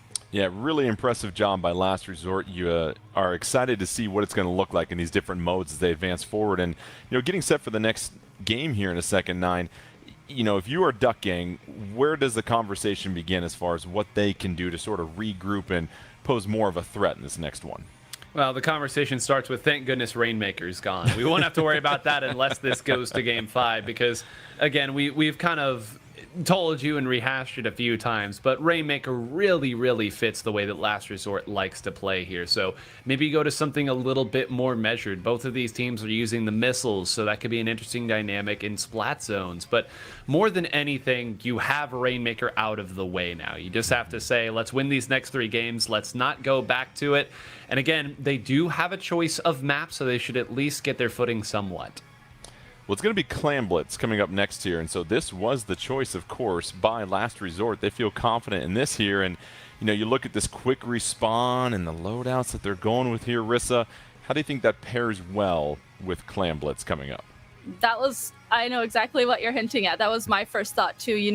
Like Nine said, it's not a more slow-paced stationary objective like splat zones or tower control. Clam Blitz is a lot more fast-paced, like Rainmaker. You can make things happen really fast. You can run around, jump in all over the place with the weapons that Last Resort has, and being able to play really fast again on the other fast game mode like Clam Blitz totally makes sense for Last Resort.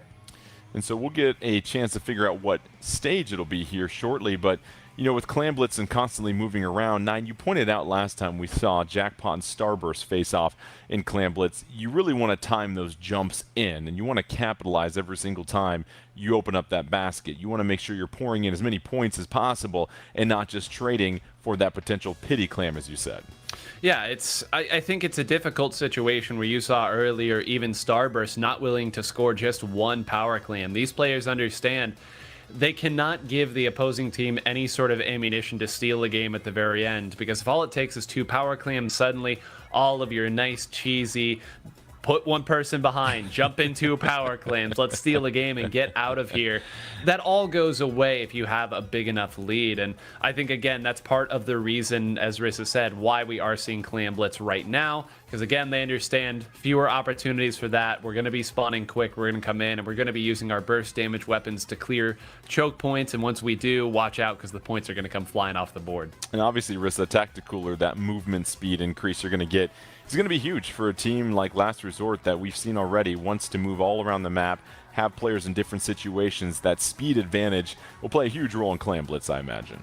Oh, absolutely. That's going to add to the aggression and the quick respawn that Last Resort already has. This swim speed for the Tacticooler, you know, when you take a Tacticooler soda, then your swim speed is increased. So they're going to be able to just, I can just see it now, jump into beacons, jump into their teammates, and get that Tacticooler, and then just swim and just play really aggressively. So we've agreed that soda is the term we're going with, right? Is it not called pop in other parts of the country? Oh, or we're like not a soda having pop this conversation here. We are not having a conversation about soda carbonated versus beverage. pop. Does that work for anybody for the most part? Well, we got to be careful not to say any brand names. No, we won't, of course. We noticed that we just avoided that ink for the most part, but it is fascinating how you're seeing more of the Tacticooler play come in. It provides such a buff, and you mentioned before, Nine, that extra 2 seconds makes a huge difference in a fast-paced game like this. It absolutely does, and it should be noted that in a previous patch prior to the Sizzle season, it got another buff of the range in which you could pick it up as well. So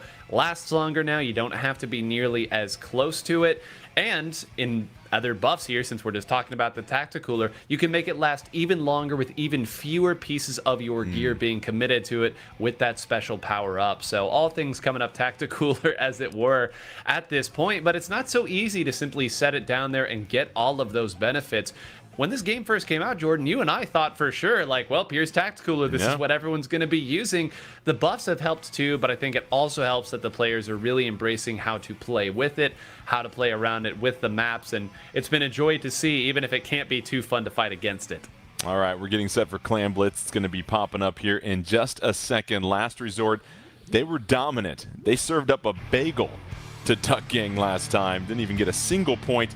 We'll see if Duck Gang can turn things around in Game 2. It is Clam Blitz as we get set. And as you check out the loadouts here for both of these squads, Rissa, it feels like Last Resort going to embrace the Sizzle season changes once again. Absolutely. Again, they have that S-Blast, the Wiper Deco, and then the NZAP with the Tacticooler like we talked about. On the other side, Duck Gang actually going to be utilizing the range of a heavy Splatling this time around. So maybe that will be the key to helping them win this game. If you're keeping track at home, that was 12 seconds that it took to get the cooler out. So just imagine how good these teams are at building their specials. Gives you an idea right there. Now Duck Gang deep into Last Resort territory, and they, just a little short. They serve up the air ball there, Nine. Yeah, got to give credit to Arashi there, who was simply zoning people out with that Wiper Deco. This is a guy who's been on the big stage, some of the biggest stages that Splatoon has to offer, not going to make an unforced error by trying too hard to fight it out there. So credit to him forcing that mistake there. You certainly think Duck Gang had an opportunity, but the defense is good, and man, Jordan, they are paying for this so dearly. Look at how quickly Last Resort is moving in. Yeah, they have him pinned in as well, too. Couldn't move to the left or right, and Last Resort doing a great job of hanging in there. Here comes a power clam, and they already push their lead to 20. However, not a lot of support there, so a really good stop if they hold it here, Rissa, because you have no problem trading that and then getting a power clam gifted to you immediately. Yeah, at least Duck Gang was able to put a stop to what was happening there from Last Resort. Last Resort only able to get 20 points on the board. And I saw too, in the middle of Last Resort's push, Arashi actually tried to put a beacon down under the basket and then jump back into it to score a clam in. But unfortunately for Arashi, the basket had closed. So we're going to have to look out moving forward throughout the rest of this game if they try to do that again. We saw Last Resort try to pick up the power clam and head in. Here comes the Reef Slider trying to open things up. Chara backing up with that S-Blast 92, and then all of a sudden Power Clam in possession still for Last Resort, but Duck Gang doing a good job of holding fort until then, as Last Resort able to sneak one in, and a second Power Clam. They're jumping in back-to-back 9. How about this push? I mean, don't you love the tacticooler world that we live in? Everyone always fighting, opening things up. Again, if you are not prepared to deal with this, if you're not winning your fights cleanly, eventually you are going to get outscaled and overrun. It is rare that you see 4 power clams be all that a team has scored. Usually there's a little follow-up, but you certainly can't argue with the result thus far for Last Resort. Yeah, go big or go home. If you're Last Resort, they built up a nice 70-point lead. Let's see if Duck Gang can get on the board. They were shut out in the first game. They've got the support of an Inkjet, but those Tenta missiles will slow the push down. Now 2v1, wisely backing up at this point, trying to find another spot. But again, the speed of the Tacticooler just too much as Last Resort juiced up and playing that defense. And that's the great thing about it, Rissa. Tacticooler can sometimes help you on offense, but it also chips in on defense. Absolutely. Nine had touched on it before. You know, even on defense, if you have that tactical already, you know the other team is pushing into you. You can just use the tacticooler, everyone can grab it, and then everyone can just dive in and try and get picks and make something happen instead of sitting back and maybe letting the other team overrun you. So tacticooler for defense absolutely is a big play here for Last Resort also. Oh, Chara kind of pinned down. Really nice defense there by Duck Gang. However, they still have not scored a single power clam, nor have they built one at this point. They're still sitting on 9 clams as a team. And if you're Last Resort, you're feeling pretty good. But at this point now, there's an opening potentially as a member of Last Resort goes down. Duck Gang jumping in here. Another splat here, so here's an opportunity, 9. Yeah, Red Shell fighting tooth and nail just to keep this power clam left and up on the board. It's going to be a losing fight and not even going to get the jump out there. Again, Jordan, you pointed it out. Precious seconds to build that power clam. Things change drastically once your basket is open on the defensive side. To be able to keep it close certainly helps from a scoreboard perspective, but it also means that you can focus on where the opponent is at rather than defending your own base. Now they're back. They're going to have their specials up shortly for a defensive side, and Arashi might be trying something tricky here. You see Arashi right now, juiced up at the Tacticooler, jumping around left and right. Putting a couple beacons down for their team to help them out. Power Clam in possession of Duck Gang. 40 seconds left. Tenta missiles will come out, and that'll help the cause. However, they're going to need a lot more than that as Duck Gang has been iced out so far in the second game. And at this point, the crab coming up. Here's a chance here, Rissa, to apply some pressure deep into Last Resort territory. Yeah, this is the moment that Duck Gang can definitely make something happen. They're able to take down one of the members of Last Resort, and they're already pushed forward all the way into Last Resorts. That's called their spinner. So able to open up the basket. They just need to get more clams into the basket. They have a member down, but there are 10 seconds left. Let's see if they can make anything happen. Yeah, you see the super jump coming in. Another power clam, so hold on. A little bit of time left. You're going to need one more power clam, but the problem is there enough currency on the map, or are the banks empty? We'll see if Duck King can hold on, but no, it's going to be Last Resort holding strong, and despite the flurry at the end by Duck Gang, Last Resort takes a 2-0 lead, and that early aggression and the use of the Tacticooler, we will be saying that time and time again with them, 9, pays off because it just felt like Last Resort was just a little bit swifter than Duck Gang, and you saw the difference between the two right there. Well, you get more chances, right? That's the important thing here. Every time you force the opponent to adjust to what it is you're doing, defend against what you're trying to do, or be that much perfect in their attack because they're fighting through a Tacticooler, eventually they're going to slip up. All it takes is 1 or 2 members going down or taking an extra 4 or 5 seconds to build your own power clam to score. those are the opportunities that you have to be able to capitalize on, and all those margins get slimmer and slimmer when you're fighting against top teams, and even more so when you're fighting against Tacticooler. We've talked so much about the quick respawn aspect of Tacticooler. We've neglected to note here, if you get splatted while you have Tacticooler, you keep the entirety of your special meter as well. So it can feel like you're fighting through even more specials than you would normally do, in addition to more players. So again, I know we're harping on this, but you can see in real time how difficult this job has been for Duck Gang. All right, Last Resort takes the 2-0 lead. Splat Zones coming up next here, and I'm going to just go to the obvious question here, Rissa. A team that loves Tacticooler, that's kind of built their entire composition around utilizing that. How does that help them out in Splat Zones, regardless of the stage that we're going to be on here? Regardless, that Tacticooler is going to be something, whether it's kind of like, you know, what we just watched for Clan Blitz, it's going to be really helpful in the defense situation. So going to be able to use the Tacticooler in order to push back in to get the zone if they end up locked out, or in another sense, if, you know, Last Resort running that Tacticooler again has the zone already and they want to push forward into Duck Gang and play aggressively and really lock them out, they can again use that Tacticooler once they have the zone and push forward really fast. And even if they go down, they're going to respawn right away. So that's another situation where that comes into play. All right, we'll be headed to Hagglefish Market, your hometown right there, Nine, as we see right behind you. And, you know, this is something that we're familiar with. We saw this in the very first game between Jackpot and Starburst. So what do you have to keep in mind here? Well, I think you mentioning that last set is perfect, because I think it tells you exactly what you need to know about this. All it takes is one player, particularly if they're using an AoE weapon like a blaster or like a slosher, a sloshing machine. Once they get in, it can be so difficult for you to establish any sort of special gain. You don't have a ton of room to build your specials there, and you can see how quickly it snowballs. All Jackpot needed was one opening to take it to Starburst.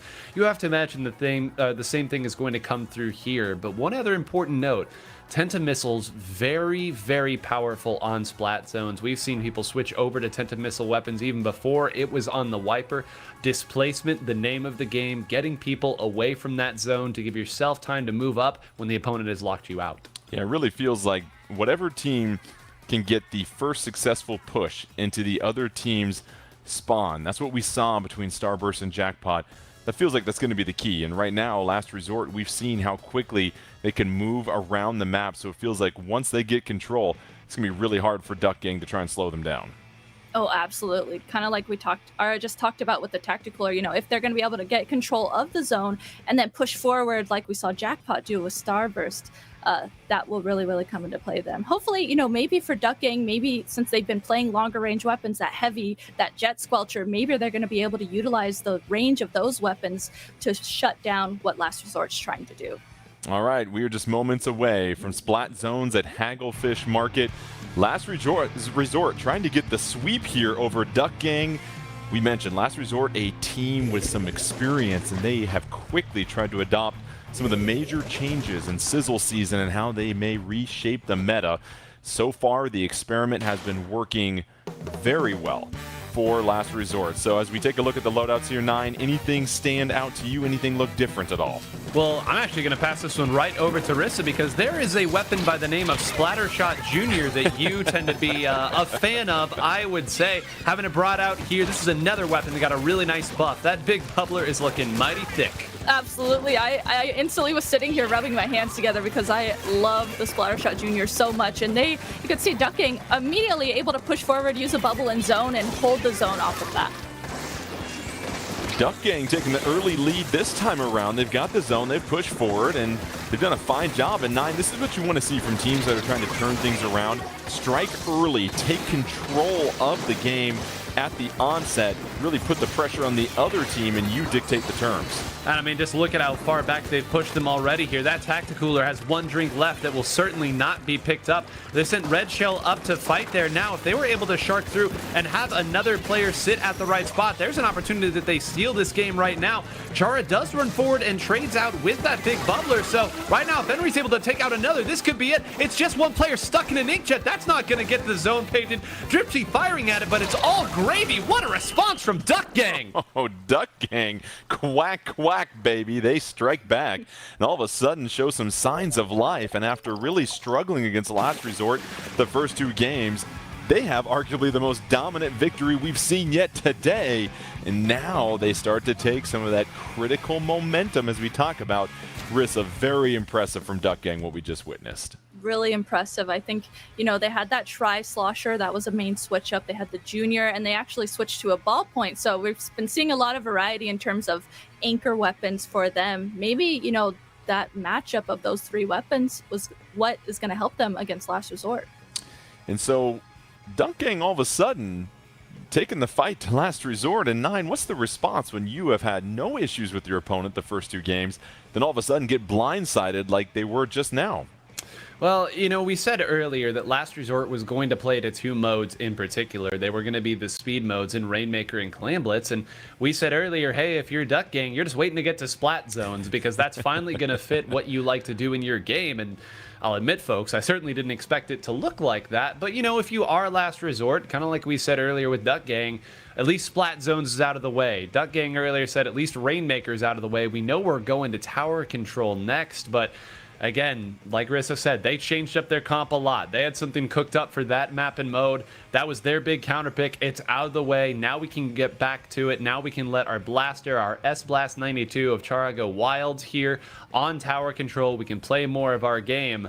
But if I'm Duck Gang, I'm feeling a little good. Not so untouchable anymore. Yeah, sometimes, Rissa, all you need is just that glimmer of hope and the fact that, hey, if we ink them, they will splat. They aren't invincible. That can certainly help out a lot. And so now, do you imagine if you are Duck Gang that you continue to go with that change that you just made, or do you go with something different as we get set for tower control at Flounder Heights? Really good question. I think, they're really going to have to think about were those weapon switch-ups that they did something, thinking about talking to each other. Okay, was this bubble really effective for us against, the S-Blast or, the ballpoint? Just think about what in particular was it that really stood out that Last Resort couldn't counter. And if there's something that really stood out to them when they were playing together and they're able to talk about it and think what it was, I could definitely see that coming back in this next game. Yeah, and with tower control, even though that the tower moves at a particular pace, 9, how does the mobility of Last Resort pair with the objective of tower control? That's an interesting question because we know again that this was going over to tower control, but Flounder Heights being the choice here, again, the losing team picks the map, means Last Resort chose this map in particular, the most verticality of all the maps that we're playing, and this is a particularly difficult map to play tower control on, at least I think in part, because the opposing team can hide at all the right spots. You can ink up a wall, hide right there, jump out, and trapdoor spider your way through people right as they're started. So we said earlier that it's going to be much the same comp coming out each time from Last Resort. On this map and mode, I'm not so sure. It's going to be really interesting to see if they have something prepared again, because this is certainly the most dynamic of the tower control maps. All right, less than 15 seconds away. Duck Gang doing what they need to do to avoid the sweep. A victory here puts all the pressure on Last Resort. Last Resort just trying to close this thing out 3-1. The winner, don't forget, will take on Starburst here in the next round. And so it'll be very exciting to see what happens. Let's see if Duck Gang will stick with their subtle changes that led to a huge victory in the last game. And they do, Rissa, as you see that Splattershot Junior come on out. The junior is back, and actually the Tri-Slosher and Wiper Deco are there, but there's also an Octobrush on the field for Duck Gang. Red Shell playing that Octobrush, played that a lot in Splat 2 and played it super well, was well known for that. So getting to see that come back here on this map in particular, I could really see that being helpful. Some early missiles coming out, and Duck Gang right now picking up right where they left off. They take the tower, they're threatening already, and you see the missiles just trying to do their job of displacing Last Resort.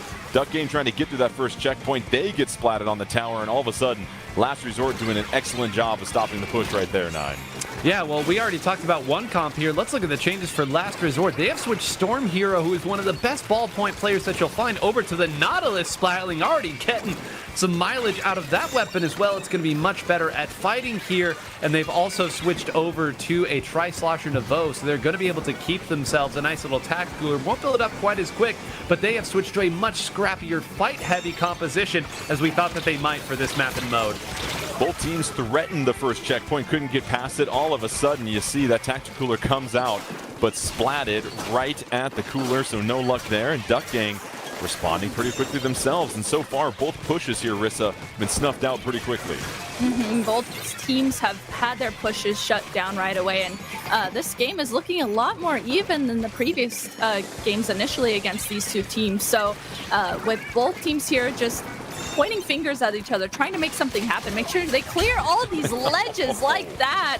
This swiper Deco for Duck Gang able to clear that, and now ducking again on the tower, trying to get through this first checkpoint. And Nine, what I'm really seeing is how much the missiles are impacting Last Resort. They really seem to be scrambling more than they are uniting and coming together on a front here, and that's really the threat that the missiles have and why people are so excited about them, as you see another member of Duck Gang go down, though, and the advantage for Last Resort. Yeah, excited is a word to use to describe how people feel about missiles, but the one thing to note there, you said they have to scramble, but Last Resort is picking all the right spots to scramble too. You saw in a couple of their defenses, they scrambled to the right portion there to get a flank and have people turn around, and this time they actually took out the missile user before the missiles could even come out here. They're playing around it so well. 240 left. You've got Duck Gang. That's at 82. Last Resort has taken the lead. They're getting to the second checkpoint now. And so Last Resort, as we said, can close this out and move on to winners finals with a victory here. They have to hop off the tower, so they can't clear that second checkpoint, which is a huge relief for Duck Gang, but they are right around the tower and an advantage on the map at this point, as really just some short-range weapons are left at this particular moment for Duck Gang. And so far, Last Resort seems to have really taken control of this game here, Rissa, and a lot of the action is happening on the Duck Gang half of the stage. I really like that Last Resort they're pushing the tower. They got the lead, but they haven't necessarily completely wiped yet by trying to push the tower even further than that 54 mark. They're just making sure that they, like you said, are in control of middle here. They're in control of what's happening, and they're making it that much more difficult for Duck Gang to make something happen for themselves. Oh, the Octobrush goes down, had the Zipcaster ready to roll, and so that's a nice little splat by Mecha, and that'll give the advantage for Last Resort, but it's Duck Gang still on the tower trying to get through that first checkpoint. Nobody's on it, though. They are surrounding it, and it's just a matter of getting those last couple of seconds, and then they'll finally have an opening to try and possibly tie this up with under 90 seconds left. Here comes Duck Gang moving their way. Inkjet going to push them back, and this could be the opening they're looking for, Nine. Yeah, look at how far away they're already pushed. They built up their specials so well there. Just a couple more points. Chara not going to be able to fight through a big bubbler. Doesn't last nearly as long on the tower, but it lasts a lot longer than you'd like it to. Marching quickly, they are still attacking. They're going to get their second cycle of specials if they're not careful, but it does look like Mecha and Chara have fought through, putting down the Octobrush there, but incredible patience. Duck Gang only needed one opening, and again, keep in mind, Last Resort still has to fight through a checkpoint. That's going to be the big portion. And that is the key thing right there. They weren't able to clear it last time, so that's going to make them a sitting, no pun intended, duck for Duck Gang here late in this game. And now, Rissa, if you are Duck Gang, it feels like you have got to really prioritize building up some specials and getting ready to stop this last push, because the clock is now your friend. Absolutely, and with Duck Gang having 3 members down right now coming out from spawn, they're really going to have to take a breath here. There's only 15 seconds left. They have to take a breath, get some specials ready, and make sure that they play off of those accordingly. They have to play this really, really carefully to make sure that they put a stop to the tower. Last Resort is at that checkpoint. They are surrounding it. Big Bubbler coming out that's going to provide some defensive support. The tower is snatched away, but Last Resort back on it. We're in overtime, but Duck Gang, oh, the Quack attack is back. They get the victory, and they tie it up at 2 apiece. And how about the response we've seen from them, Nine? After dropping the first 2 games and barely even putting up a threat, they now have a chance to reverse sweep Last Resort, and as you pointed out, with the Game 4 winner, they can choose the game mode. Yeah, I mean, listen, isn't it so nice when we tell you at the start that, hey, this team is going to be better on these 2 modes, and this team's going to be better on these 2 modes, and then those teams go ahead and win exactly as we called it out. But I do want to point out one thing at the very end of that game that was so crafty and so clever. The last member up left for Duck Gang, as Rissa said, there were 3 members down, went to the tower, took 1 player out, then set a beacon down on the tower. Somebody from Duck Gang immediately jumped to it, and there was just a quick moment where Last Resort said, said, do we fire at the one player who's left? Do we go ahead and fire at the tower for someone who's jumping to it? We don't know who's jumping to it. We don't know where this player went. That slight moment of hesitation, of not having a correct answer to give, was all it took for Duck Gang to regain their footing. And as we noted, it was going to take an incredible push to get past that checkpoint anyway. But again, a little creativity, a little imagination, and I mean, you have to think we're going back to splat zones at this point. I know the map can be chosen here by last resort, but I mean, what a response from Duck Gang after, like you said, Jordan, not putting up much of a fight in those first two. Yeah, you don't see that too often here, Rissa. So this is going to be an enthralling Game 5 coming up here. And so it is splat zones, you would imagine, if Duck Gang has the option to choose the game mode here. It will be splat zones on Umami Ruins, we've just been told. And so if you are last resort, whatever you had last time did not work at all on splat zones. I figure you're going to expect some big time changes because they were not much of a threat at all when we were at Hagglefish Market and they got shut out 100-0. I think they're really going to have to think about, okay, that's the game that we last saw Splat Zones Hagglefish, where Duck Gang actually completely switched their comp around from what they had previously been playing. So maybe going into this Game 5, Last Resort is going to think, okay, was it the bubbler that was an issue for us? Was it that tri-slosher that they switched to? Going into this next Splat Zones game, is it going to have to be their playstyle that they need to switch? Or maybe they need to switch weapons around, like you said, to match what Duck Gang is now bringing to the table in terms of comps? So if you are last resort, you know Chara with that blaster can be very effective in one-on-ones, but is that the choice you go with here in Splat Zones 9, or do you find something that can just ink a little bit more territory at a much faster rate? It's a tricky question because what you need that blaster for is it is your only AoE clearing a certain portion around a corner. If an opponent is hiding under there waiting in the ink, you do need that sort of weapon. It's one of the reasons why Sloshing Machine has been so strong for so long. It's a way to check opponents, keep them honest in a lot of respects. If you give that up, you are now opening the door for Red Shell if they opt to stick with the brush, or that Tri-Slosher that Rissa mentioned. All it takes for those weapons is you to not fire at them one time, and they are at worst trading with you. So, listen, you got here with one specific comp. This would be a very, very scary time to change it up. I'd be surprised if Char switches off of it. All right, well, it's going to be Splat Zones and Umami Ruins, and Duck Gang trying to complete the 3-0 reverse sweep after being down 0-2. This would be one of the most monumental comebacks we've seen in any of these tournaments. Can Duck Gang make history here at Umami Ruins, or will the only history be the ones buried underneath the dirt on this stage? We will see as both teams try to head to the middle. And Rissa, it looks like everyone's going to stick with what's been working for them throughout this entire set. Yeah, both teams are sticking with the same comps that they have. The only thing is for Duck Gang, instead of having, like they just had no anchor in that last tower control game, they are switching back to having a ball point, so going to be able to have range here for this Game 5. Now, 9, obviously, it's a dual zone stage, so this will be fascinating. How does that impact things? Well, first of all, it's going to make the Reef Slider a lot better in terms of riding it forward and neutralizing the zone quickly. But you can already see, Jordan, we're 40 minutes in, and finally a point comes off the board here. As long as you can control your own side, the opponent's going to have a difficult time scoring. Great work there by Henri to actually get a player out at this point. Now, Red Shell fighting forward, probably going to opt to go back and, yeah, go ahead and get a little paint on that. There are points to be had, and finally they will start ticking once again. Duck Gang building a lead here early on. Last resort trying to take down a couple of members. They do, so they're going to go ahead and take that left zone. They've got the right zone surrounded. If they can win the firefight, they do. And now all of a sudden, Last Resort has started to build up some points in their bank as they put the penalty on Duck Gang. And so a nice little response by Last Resort here in this Game 5. The winner will go on to take on Starburst. And already we see all 4 members, Rissa, really working well together as Last Resort has taken the lead. Last Resort taking a lead, and I love that you can see they're making sure that they have control of that top mid area. That's so important when it comes to Umami Ruins. You just need to make sure, okay, even if we only have one of the zones or we are stalling out the zones, just make sure you have that top mid control, like we see Storm Hero doing really, really well with that ball point. So Last Resort doing a great job at holding the zones here, making it difficult for Duck Gang to get back into the zone. And that was big there, 9, for Last Resort to take the zone back, because that could have been Duck Gang They could have stolen it for a quick second, put a penalty on, but now Last Resort has built up a 31-point lead with under 3 minutes left, and it's Duck Gang that is now trying to fight for that leftmost zone. The Last Resort able to just do enough. However, it is going to be Duck Gang, and here seems to be a big opportunity.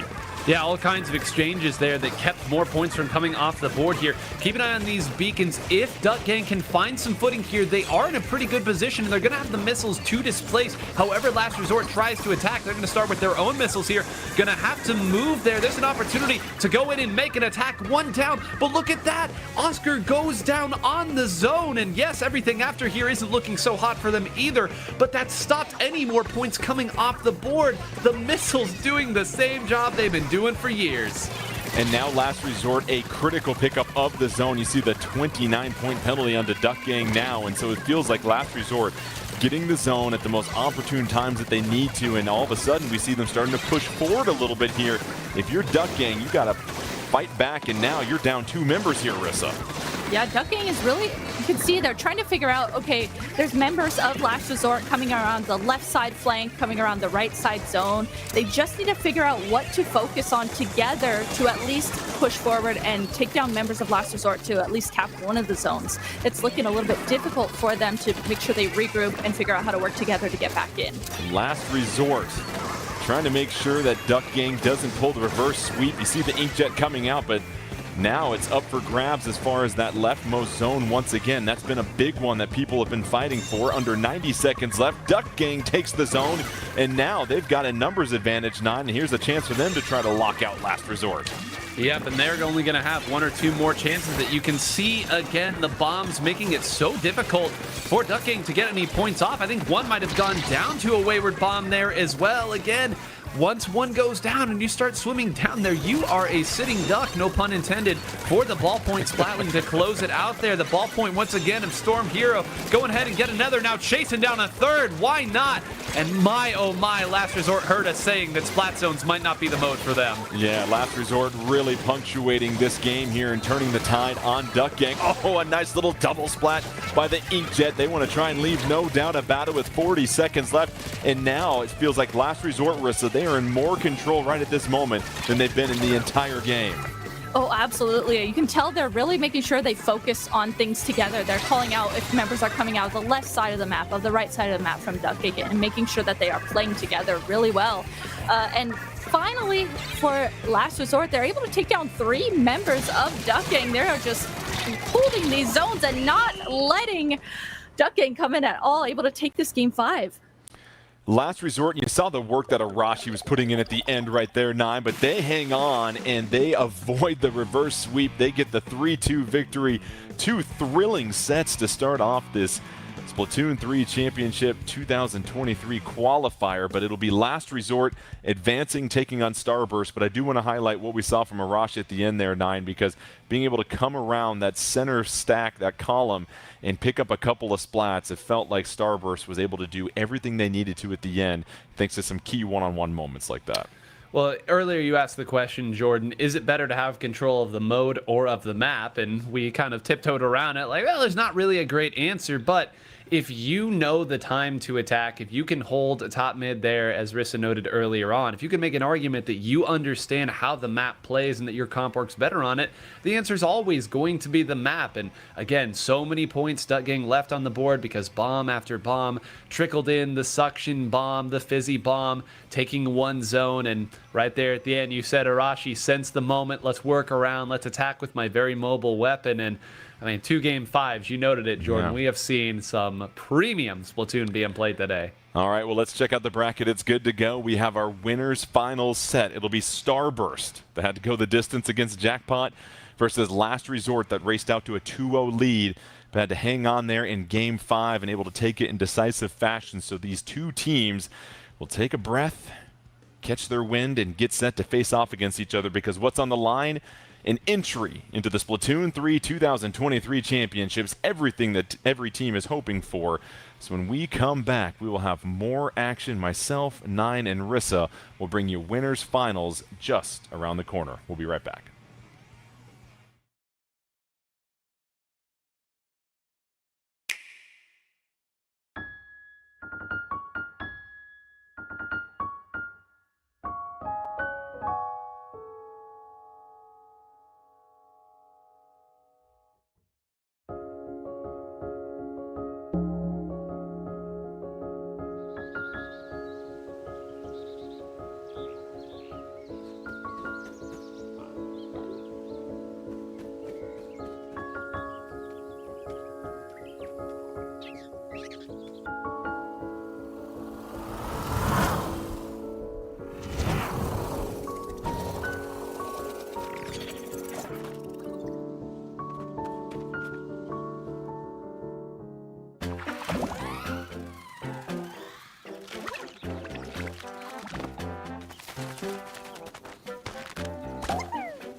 どこにスパ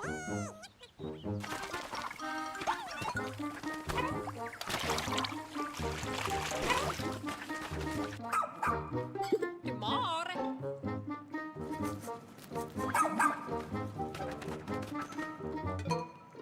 Oh wow!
And welcome back to the Splatoon 3 Championship 2023 qualifier. Jordan Ken alongside Nine and Rissa. Here we are, winners finals, the matchup between Starburst and Last Resort as we go ahead and check out the bracket. Let's see how these two teams got here. Well, both of them had to navigate 5 game sets going the distance, but it was Starburst winning 2 games in a row at the end to take down Jackpot, and then it was Last Resort having to fight a reverse sweep from Duck Gang, and now these two teams find themselves with the winner getting a chance to go to the Splatoon 3 2023 championships, along with the championship qualifier trophy, 10,000 My Nintendo Gold points, a Splatoon 3 jacket, backpack, pin set, and tech decals. Let's check out the rules here for winners finals just to refresh everybody. The higher seed will choose the mode, which means that'll be Starburst selecting the mode first and Last Resort choosing the first stage. After that, the winning team will choose the mode. The losing team will choose the stage. Those are your 4 modes. You have to play through all 4 of them before you repeat. And the stage list, well, those can only be played once. And that's been the big question here so far, Nine. Is it the mode or is it the stage? But it feels like this matchup here between Starburst and Last Resort, you pointed out, will Starburst fall for some of the Last Resort things that they try to throw out there as far as the wrenches into the gear system? And you're thinking Starburst might be too seasoned for that. Well, it's seasoned and also the way that they have kind of built their product, right? Looking at a team like Jackpot, where we said earlier they need one opening, one special advantage, and they are going straight forward. They know where they want to attack very quickly. You thin out a little bit, whereas Starburst, they might not move immediately as quickly up, but it is a wall that is ever encroaching upon you of burst bombs, of crab tanks, of cycling specials. There's no wrench to be thrown at a wall. It simply bounces off the wall, and that's usually how that exchange ends up going. So this isn't me saying that there's no opportunity for Last Resort, but I think it, kind of tale of the tape that Last Resort's best mode is also Starburst's best mode in Rainmaker. So Starburst, no fear whatsoever of trying this against a Last Resort team that looks so strong on it last time. And we set the stage like that because we want people to know, hey, there is a favorite and there is an underdog. And a lot of people like to root for that underdog, and that creates the excitement and the drama if the underdog can steal a couple of games here. And Rissa, if you are Last Resort, you're aware of what Starburst is capable of doing. You know their accomplishments. You look at this as a huge opportunity to really test your mettle, and now it's almost like this old guard of Starburst and what the meta's been so far versus Last Resort, the crazy scientists, right, bursting out of the lab with beakers burning and lab coat on fire saying, hey, I think I found something new. It's going to be exciting to see what happens. You said that perfectly. I get 1 per tournament. There we go. Yeah, that was perfect. That set that up just perfectly. I mean, you nailed that down there. Last Resort plays super chaotic, super fast-paced, and Starburst, like Nine said, I always say that too about Starburst. Starburst just sets up a wall when they play. Even though they may not be winning in that particular moment, they still know how to set up a wall and completely shut down what the other team is doing. So I could see that happening here, but maybe if Last Resort is able to take these new weapons they're playing, the Tacticooler into play here as well, maybe they can utilize those to shut down that wall that Starburst sets up. Well, Nine, there's a saying, if you want to be the best, you have to beat the best. So here is Last Resort, an opportunity for them to really gauge how much they've improved against Starburst, a team that has really set the tone for so long in Splatoon 3.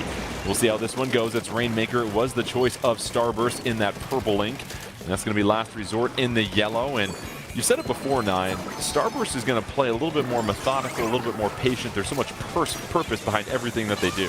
Yeah, well, again, they understand that it's the push that comes after the push in Rainmaker, right? You can certainly, if Chara lands with an incredible trick shot there, oh my goodness. But you want, again, the push that comes after the push, especially given that Rainmaker, you now have a checkpoint as we see Last Resort approaching it very quickly. They want sustainability in all of their plays, and that's what that wall affords them. Very green of you. Sustainability there, Nine. I like it. And so Last Resort, that early lead, but as we know, that is not safe at all in Rainmaker. And now it seems like Starburst is starting to get a little bit more organized. They've grabbed the Rainmaker and already starting to advance, and they're using the Tacticooler, a little bit of their own medicine towards Last Resort here, Rissa. Yeah, able to use that and push up to get the lead, even though it's only by 2 points. You can see, though, Kyo is instantly jumping back in as Bagel is just stalling out this Rainmaker here on the right side, avoiding this Inkjet that's coming out from Storm Hero, and slowly getting to that first checkpoint. And just like that, not able to get all the way to the checkpoint, but at least able to get the lead a little bit further for Starburst. And I'm going to say, Nine, that was a clinic on how to swim with the Rainmaker, avoiding the Inkjet, baiting it into shooting in different spots, and that helped Starburst build this early lead. And now they have an Inkjet. They're about to burst the Rainmaker shield. A lot of purple ink on the side of Last Resort, but they still can't get to that checkpoint. Last Resort here, Nine, doing a good job of playing a little defense. I mean, they are hanging on by a thread here. One other goes down, but they always have one more person with the quick respawn up to hold on to this. You want to know what quick respawn looks like on the defensive side? It's like this. There's always one member left. Finally, Starburst has fought through them, cleared it out, but will the Rainmaker stall? Yes, we're going to get a Rainmaker reset, and they even got another Tacticooler out. So once again, they're going to be able to find their footing. Last Resort barely hanging on, but sometimes that's what you have to do against a team of Starburst caliber. And now they've grabbed it. I don't even think Kyo realizes yet. He's still looking forward. And Kyo trying to back up, but those Tenta missiles coming down. Tacticooler is deployed. Triple Ink Strike splatted before they can use it, though. And so Last Resort had 3-2 on the map for a second. They're able to push it to 66, so threatening Starburst, but it's still Starburst with the lead here, Rissa. They are still in control. Still in control, and you can see, I mean, we got to see that perfectly from Kyo's point of view. Kyo is continuously dropping down on this right side, creating so much space on the right side, and it seems like that's actually adding into factoring that Last Resort can't really take grasp of that and shut that down. So Starburst able to get through the checkpoint at least, and now it looks like they're going for getting more points here. Bagel was finally able to clear the checkpoint, and so they've got an 8-point advantage. Under 2 minutes left to go. Last Resort has been scrappy as they go ahead and pick up another splat. Can they make it 2 in a row? No. Oh, but they do take out 3 members here, Nine. Here is that window of opportunity, potentially. Yeah, and Brand, the last one up, is running as far away as he possibly can, desperately trying to fight off and build up a crab. They have their own Tacticooler on the defensive side, so they have enough resources to make this happen. Can they clear Chara on the S-Blast? Chara was able to get away. Brand is actually going to take a dive at the Rainmaker and takes out Arashi in the process. Hold on, 2 down, 3 down. Mecha's going to have a path to it. If they can get this pop quick, they could maybe take this lead.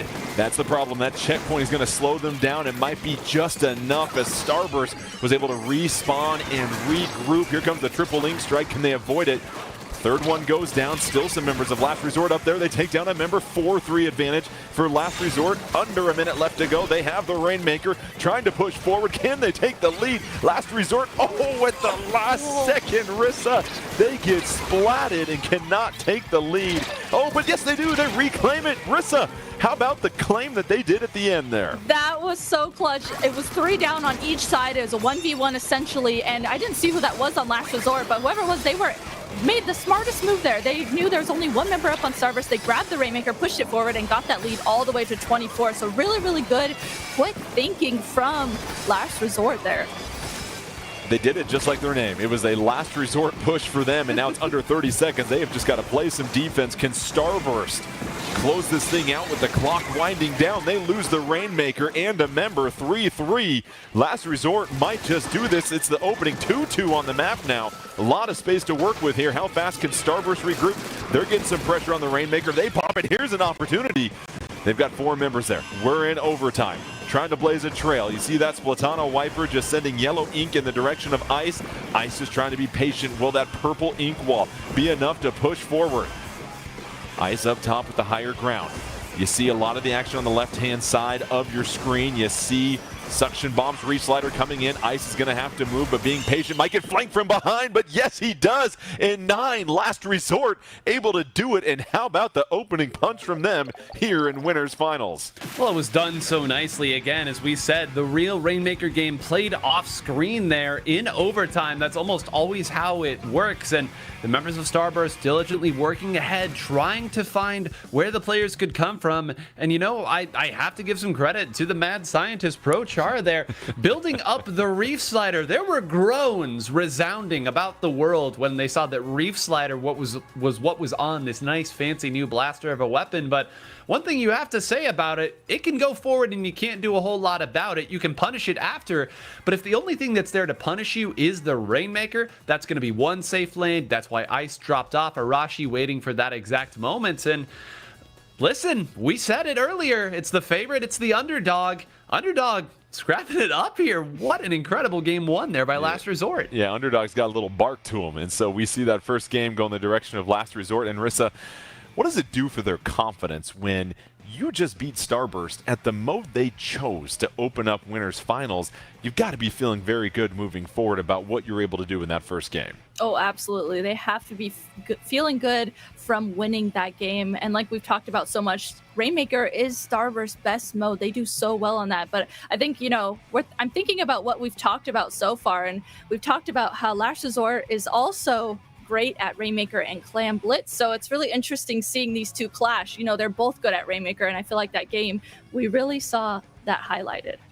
Well, it's Clam Blitz and Eel Tail Alley coming up next here. And so, Nine, you nod your head and you aren't surprised at all at these two choices as far as the mode and stage from our winners and losers. Yeah, Eel Tail Alley Clam Blitz, one of the most popular and commonly played Clam Blitz maps in the entirety of Splatoon 3. And the moment that it was Last Resort that won that game, we all kind of in the back of our heads were like, yeah, we're going to Clam Blitz. We know it's Clam Blitz here. They're not going to go to one of the other two modes unless they are forced to do so. So again, we saw earlier Starburst, clearly a very strong team. They have a comp that they have built specifically for this map and mode. It's where the Rapid Pro Deco comes back out from Bran. They shuffle it around a little bit. They know how to attack on it. So again, I would have told you the exact same things about the last game and the last map in mode. So again, we will see a team that's willing to change their comp versus a team that really is stuck with the same comp, albeit a very new comp. Yeah, what was surprising, Rissa, was that you mentioned the wall for Starburst, and if you keep hammering at that wall, you're going to eventually knock off enough bricks to break your way through, and that's what we saw from Last Resort. It was push after push after push, and they almost took the lead, and then finally it was just enough pressure at the end, and it feels like that resiliency, but especially the quick respawn. That is the story with them that we've talked about before. They can get back into the action so swiftly, made a huge difference in that last game. That was what my brain immediately went to too. They're able to play off of that tacticaler, the quick respawn that they have on their gear, and just like you said, keep throwing that at the wall, keep throwing players at that wall that Starburst creates. So I think that's a really, really good thing to point out moving forward as we go into this next game too, see if they do that as well. Well, we're going to go to Eel Tail Alley, where we are going to blitz some clams here and see who's going to pick up this second game. Last Resort could put a lot of pressure on Starburst if they can pick up a second win in a row. But as Nine said, Starburst, they were born to play this map and mode. This is why they have their loadout, and this is something that they can apply tremendous pressure on. And you imagine here that if you are Starburst, you have to be the aggressor early on, Nine, and set the tone. Well, you have double Crab Tank here. I don't think you have much of a choice if you've got this comp. You saw immediately they tried to move Kyo up on that left side and then follow up with a Crab Tank. They finally are able to close one out, two out now. Those two were tacticaler, so it's not going to take long for them to get back into the action. So this opening, not as big as it may first appear. But again, this is what it's going to be. Can we create enough of an opening with the Crab Tank to move players up, take out 2 or 3 before they get tacticaler? They're going to need that if they want to make these sustained pushes. So far, so good. And just like that, look at the score rack up here as Starburst is able to push forward. They get a power clam and a bevy of clams in to take a 62-100 lead. We'll see if they get any more here.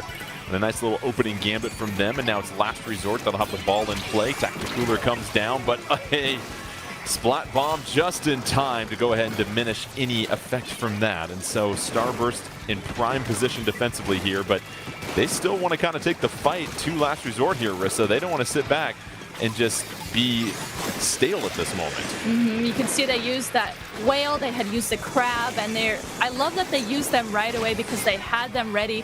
They didn't let Last Resort take more space than they needed to. And still, look at this, Starburst coming out with a tri-strike. They had their second crab as well, and they are really trying to shut down what Last Resort is doing. As we see a trade happen at the top of the screen, and it looks like it's working for them. Last Resort just has to figure out, again, how do we get through this wall that Starburst sets up? See the beacon go down. That'll provide a little bit of support and how fast they're moving with that tacticooler, of course. But is it enough? No, they can't escape Starburst, and all of a sudden it's 4-1 on the map, a near wipeout 9. I mean, just clinical there by Starburst. You cycle your specials, you position properly, and the moment that you mark one player and take another out, we go forward. The time is now. Points flying off the board. Some missiles will finally get people out, but there's still a crab tank coming from Bran. Chara does shut it down, but again, it has been all Starburst thus far. This is, again, why they are such a strong team. You noted earlier, eventually bricks come off the wall, but there are a lot of bricks on this wall and a lot of championships that this wall has won. Yeah, they are really starting to take the momentum, not only in this game, but potentially in this set with the way that they are dominating Last Resort at this moment. Last Resort hasn't really been able to even threaten with the power clam at this point and trying to sneak through there at the tail end, but finally getting splatted. And so Last Resort just doing all that they can to protect their own base. They can't even think about playing offense at this point here, Rissa. They can't. They're just trying to make sure that they clear out their base. You can see Starburst was trying to actually, it almost seemed like Starburst was trying to set up for another push there. They had that power clam, but Last Resort at least able to sit back, take a breath. You can see they're painting up for their specials. Missiles are ready. Their tacticoolers out. So if they're able to utilize these specials correctly, maybe they can make something happen. So you see the missiles coming out. I imagine 9, as soon as those missiles go out, that's when you want to move forward because you know it's displacing Starburst. But the problem is they're still so far away from the basket. Well, that's the trick, right? What's the follow-up to the missile? We fired the missiles, the opponent is moving, and now what do? Are we going back and trying to build a special? Do we have enough legitimate follow-up? So far, it appears that the answer is no. That's a tacticooler and a missile that has been cycled now. They've got nothing to show for it except for a couple players going down. No real map control. Let's make it 3 down now. It's been all Starburst thus far, and have as much quick respawn as you want here. If you keep going down this quick, it's not going to matter. That just means more splats available for Starburst the faster that they're coming in at this point. So here comes that killer whale that's going to provide even more support.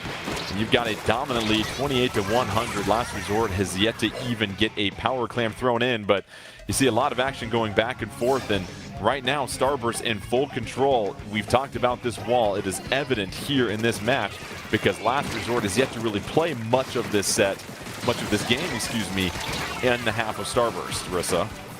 Yeah, Last Resort is trying to use their specials. They're trying to use that Reef Slider. They're trying to use the Inkjet. They're trying to use the missiles. They're trying to use all of that to even get into mid, and that's an issue for them. They cannot even get into mid, let alone get to the other clam basket to score. So Starburst is absolutely puppy guarding mid here. They are not letting Last Resort move. Another shot on the basket. Here's a chance for Starburst to really put this game out of reach for Last Resort. 10 seconds left. This basket will close here, but it feels like the writing is on the wall as Starburst responding in dominant fashion here. It's going to take Last Resort a miracle push by them if they want to try and take this game. They finally get near the basket, but already just chased out of there, and they've got a power clam. They're going to try and go for the jump, then the toss, trying to hide behind the wall with the killer whale, and splatted right before they can get that power clam towards the basket. Going to jump in, and here we go. They get one, but the second one's going to follow up. I don't think they're going to have enough there, though, 9, as we obviously see Starburst clean things up. No, that was their freebie clam that they knew they were going to have. That was the jump in there. They were going to need a lot to be done. And again, no right answers for Last Resort in that scenario. Starburst so strong. Folks, we promised you there'd be a few less crab tanks maybe in this set than you've seen in the past. Throw that out the window when Starburst comes up, right? Yes, that weapon has been dinked and dunked all the way down. A little nerf here, a little nerf there, some duration changing there. It's double crab tank and it's Starburst, right? It's going to continue to work, and with Ice being willing to switch over to that Rapid Blaster Pro Deco to, again, check around corners, a little chip damage here, it makes the long log shots from that crab tank all the more powerful, and you saw what it looks like there when it's firing on all cylinders.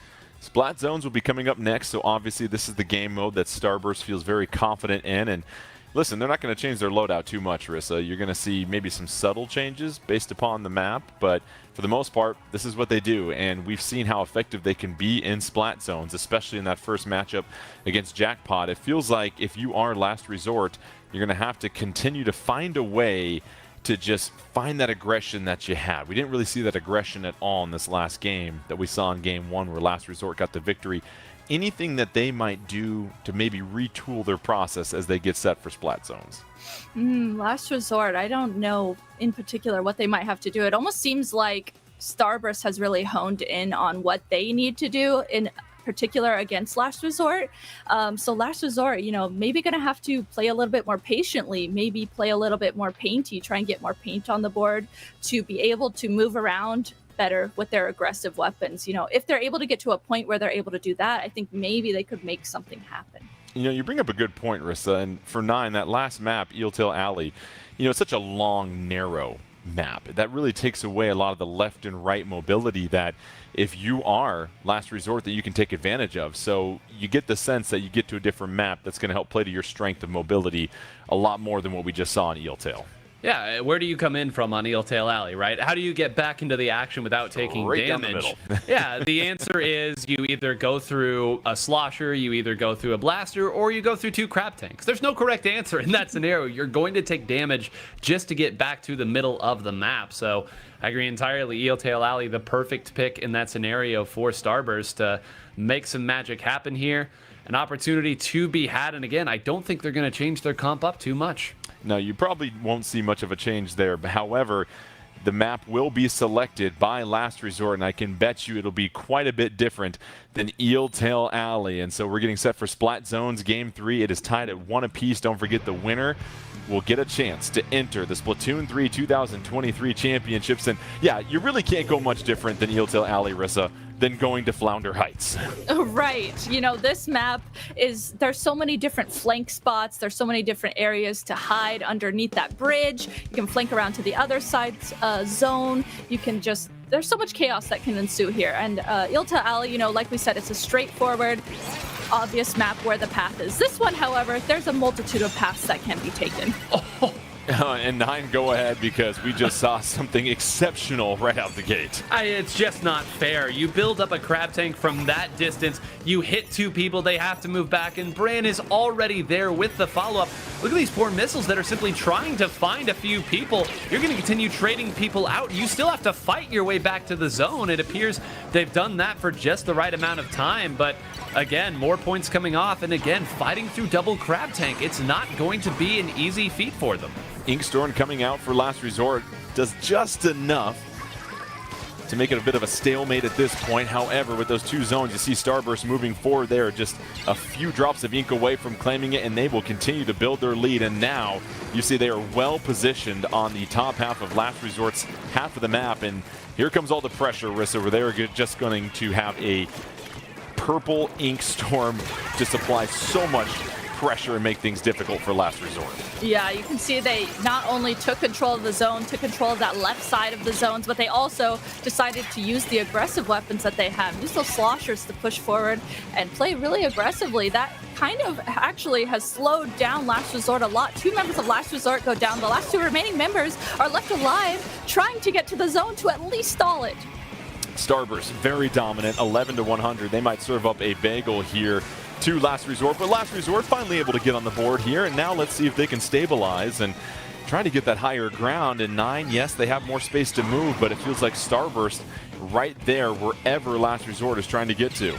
Yeah, but that's the real frustrating part. Look at that. Just when you finally have a little bit, the last person left up is Ice, goes to the other side, uses the incredible mobility of what Burst Bomb offers you on this stage. Take zone, you turn around, and then surprise, surprise, everyone else is back. Oh, you lost track of Ice. Well, he's in a crab tank now. Deal with it and figure out what you're going to do later.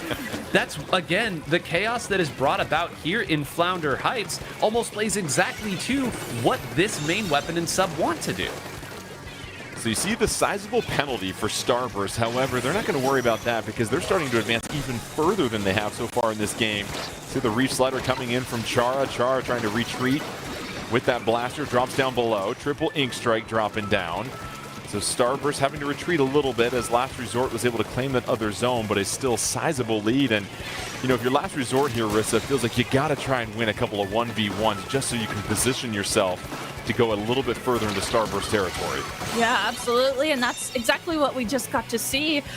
The members of Last Resort, you know, they had control of their zone. They finally waited to regroup, had some specials ready, and then we just saw them all charge at this right side of the map to play together and finally get those picks. Now that they got those picks, Starburst is the team now having to come back from spawn, get their specials, and regroup. And so now Starburst trying to come back in a hurry, but Last Resort was able to score a decent chunk of points, and you see a sizable penalty for Starburst. So Last Resort not out of it yet, but now that first zone up for grabs as that triple link strike will claim it in the name of Starburst. They can't threaten the second one yet, and feels like Last Resort had stabilized a little bit here, but you see 4-3 advantage all of a sudden for Starburst, and here comes that wave, and there it is. Yep, again, they're going to use their specials to give themselves the room that they need, and then they're waiting on you to make one mistake. That time it was actually Mecha on the Tri-Slasher who super jumped back in and got taken out by a wayward triple ink strike. So again, that's how they've worked their way through here. Credit to Last Resort holding it off again, but we said earlier you only get so many chances against Tacticooler because it'll keep coming in. It's the same when the opponent runs double crab tank. Eventually you're going to have to prove that you can get through one of those crab tanks in a stable fashion, and that's a very, very difficult thing to do over and over again, no matter how much quick respawn you have. Yeah, near wipeout for Starburst. They are back in prime positioning here as they continue to put the pressure on Last Resort. Last Resort having to go up that ramp.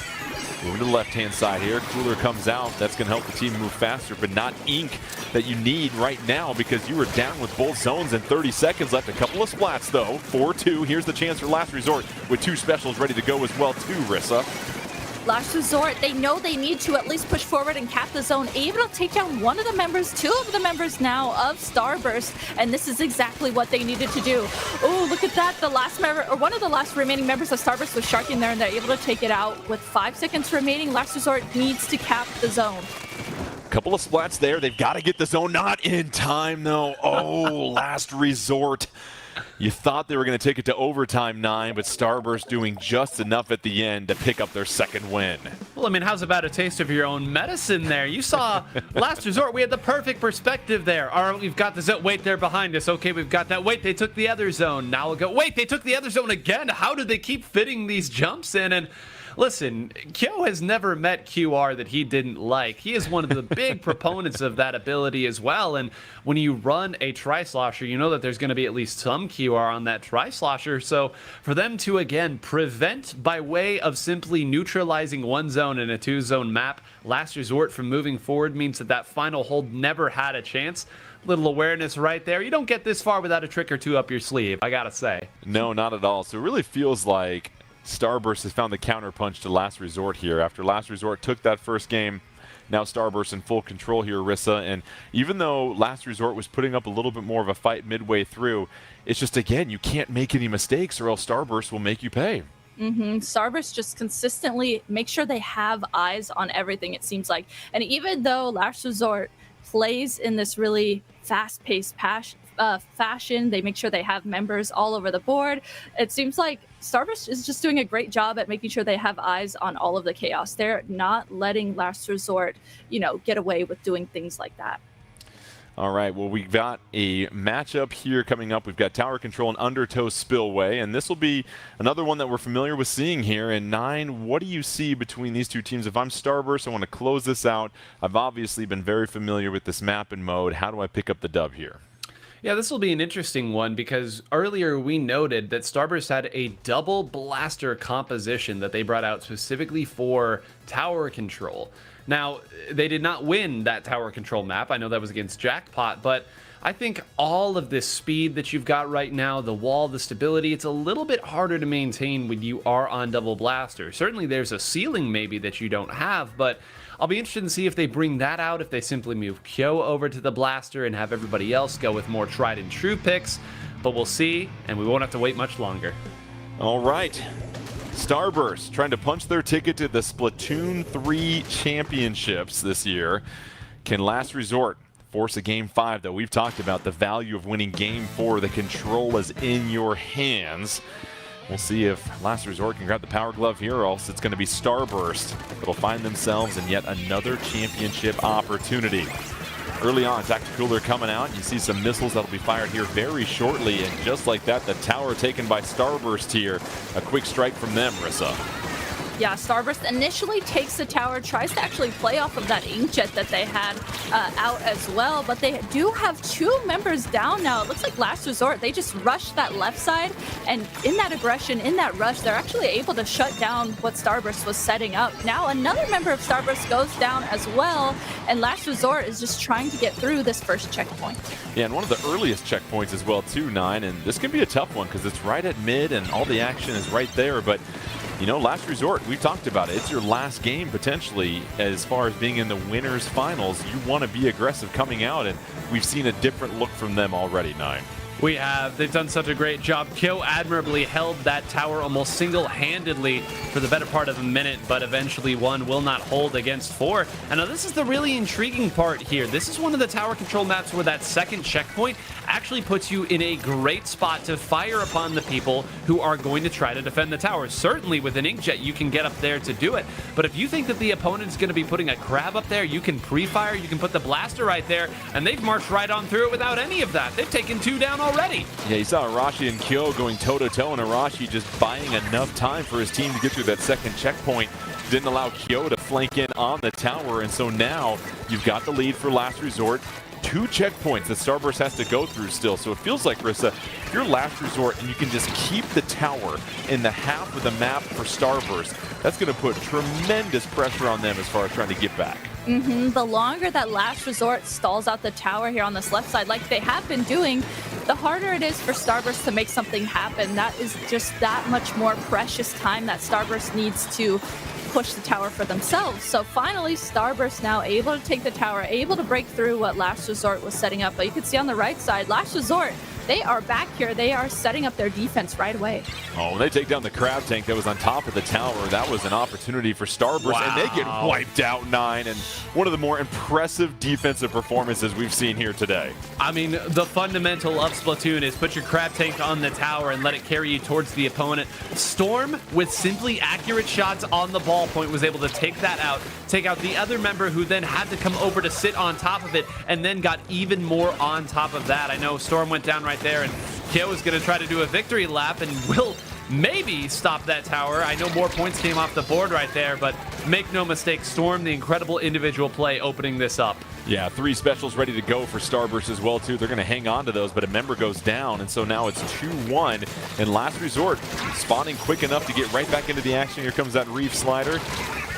A little trade there, but you'll take that when you have the lead that you currently have. And so Rissa, Last Resort, they have really put an amount of aggression into their offensive scheme that has really put Starburst kind of on the back heel here. It seems like they're almost playing a little bit more patiently when it comes to their pushes. They're making sure that they play together and make things happen. Now, though, Starburst here, they're in control of the tower. They're at this checkpoint, and they are past the second checkpoint. So this has actually flipped quite a lot now. Last Resort is the team trying to get to the tower and stop it. Just as we said that, here comes the crab. Can the crab get on top of the tower, though? It's going to have an opportunity to. Can't get that left claw on it, and so the lead is still in favor of Last Resort. Starburst threatening to take the lead with about a minute left. This would be huge. Nobody on the tower. Tower's going to go ahead and get sent back. So Last Resort doing enough right there, but here comes Starburst once again, 9. They just want to make sure they've got this thing surrounded for the final minute. I mean, we said earlier in the Rainmaker game, they do just enough to hang on. And once it touches that checkpoint, it's not going to need a whole lot. Thank goodness they have missiles here. That was the only thing that was going to move Brand's crab tank. Chara goes down. They're moving forward. It's just Storm who's going to have to make the most incredible play you've ever seen.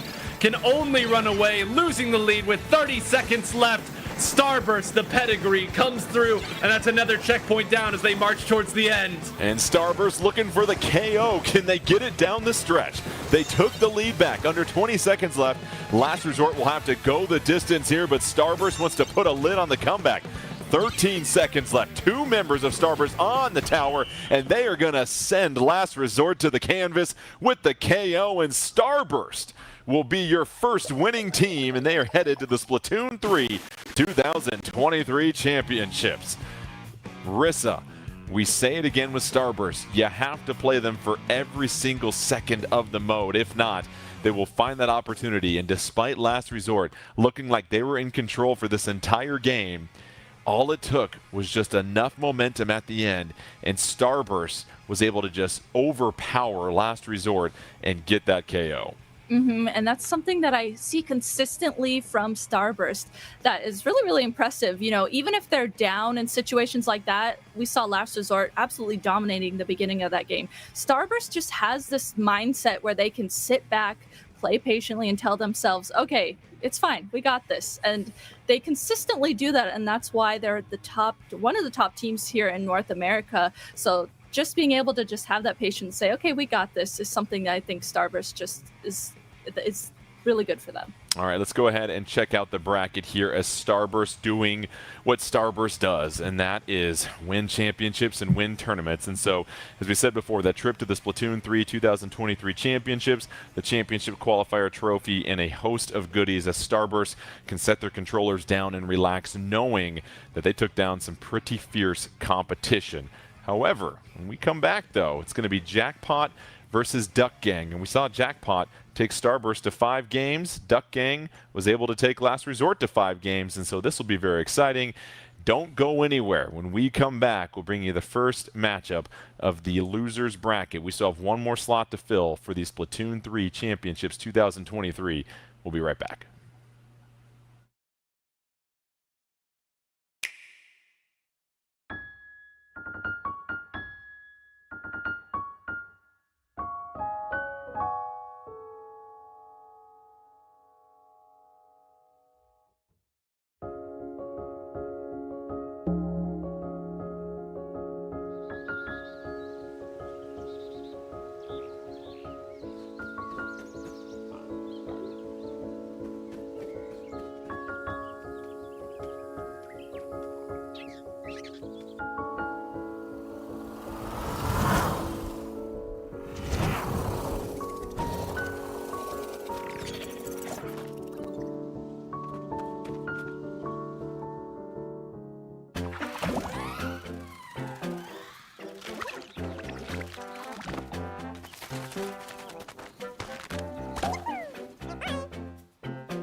Oh, wow!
Whether it's to play your favorite game,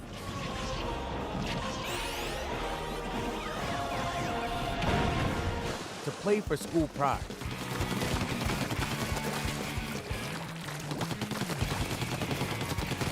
or for the thrill of competition. Play competitively with Play Versus. Visit playvs.com today for more information.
And welcome back to the Splatoon 3 Championship 2023 qualifier. Jordan Ken alongside Nine and Rissa. We've been going at this for 2.5 hours, and we are just getting started with loser semis. That's how tightly contested this tournament has been so far. Let's go ahead and check out the bracket and see who will be inking their way for another trip to the Splatoon 3 2023 Championships, where Starburst has already punched their ticket. We've got Jackpot taking on Duck Gang.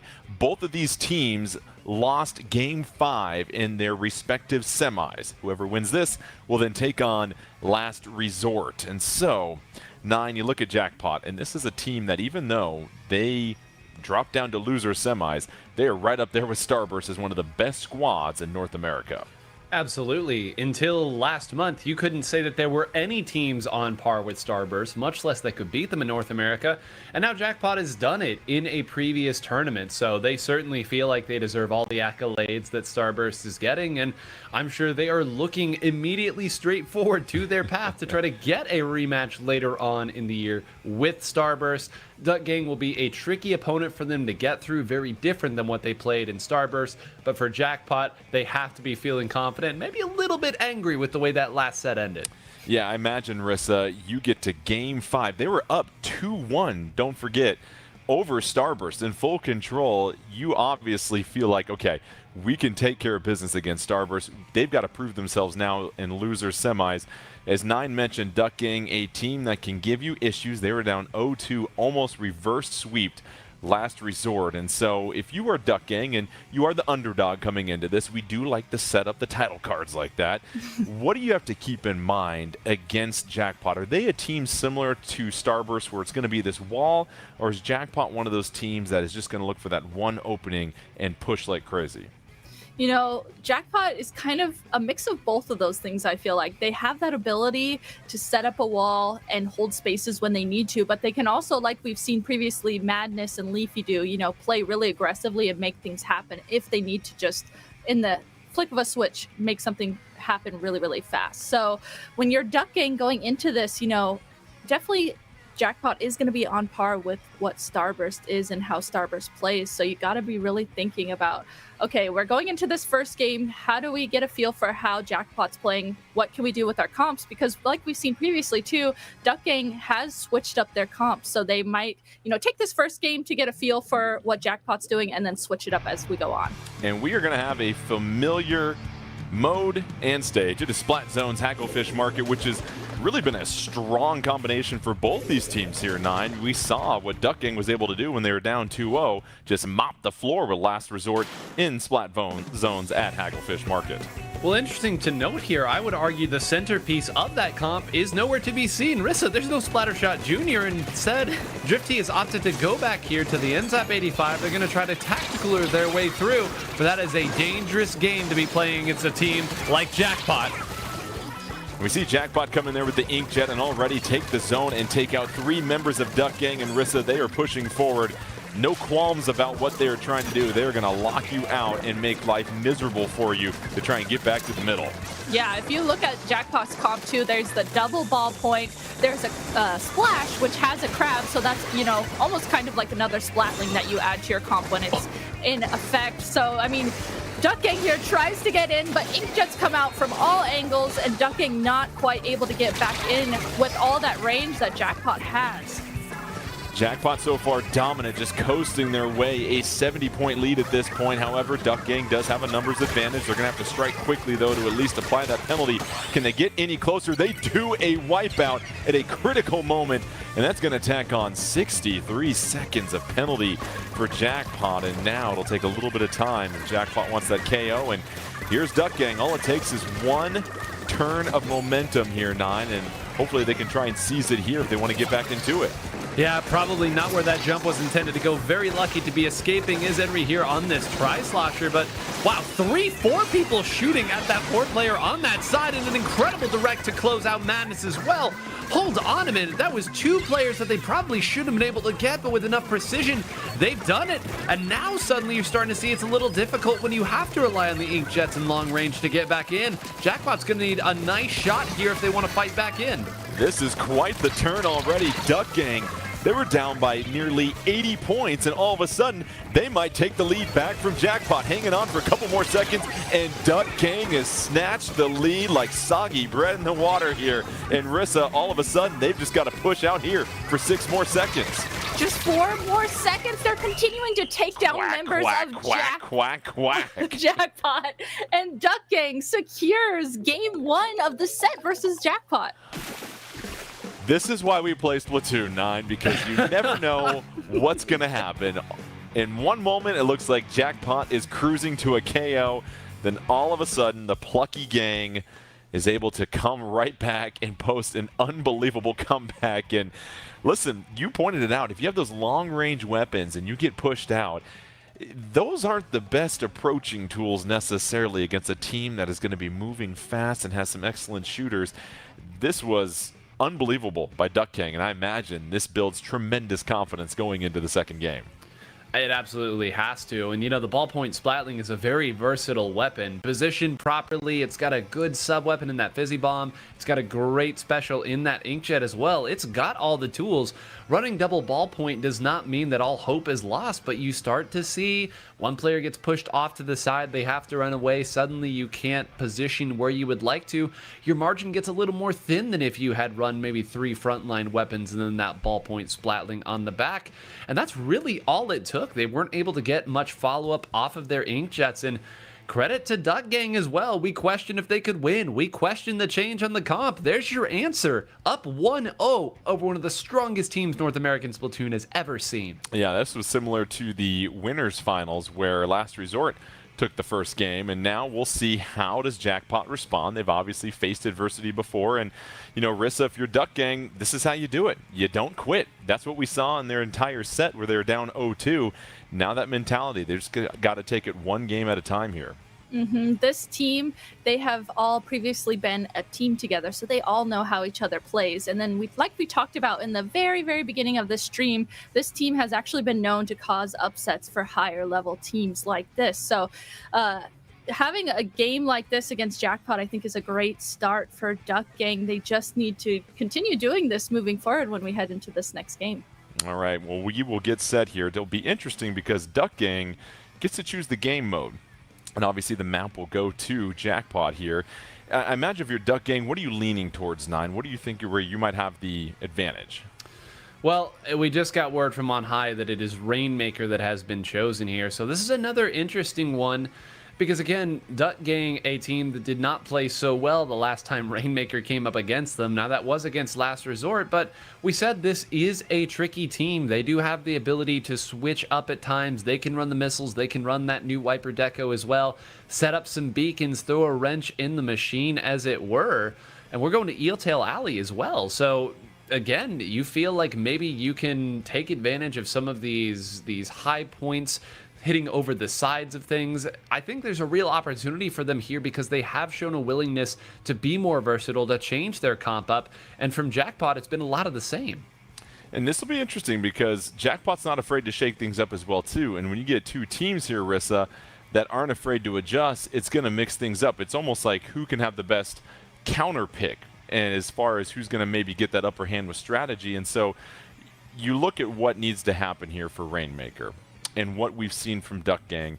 What is going to be the top priority for them? Why do you feel like they chose this specific game mode for the way that they play?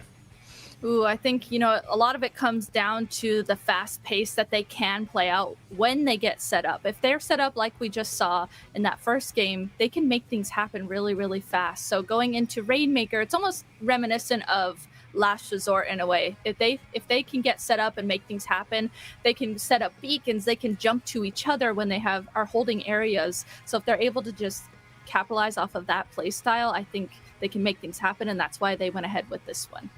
Yeah, it really feels like at this point, 9, if you're Jackpot, you never want to get down 0-2. And so I imagine picking this up is crucial because when you know what's at stake and what you can possibly win, it's different being down 0-2 with a chance to go to the 2023 championships versus 0-2 in just an online tournament. It's going to be interesting how these teams handle the pressure and the stakes. Well, Jackpot's going to have to find an answer here pretty quick. You take a look at their comp here.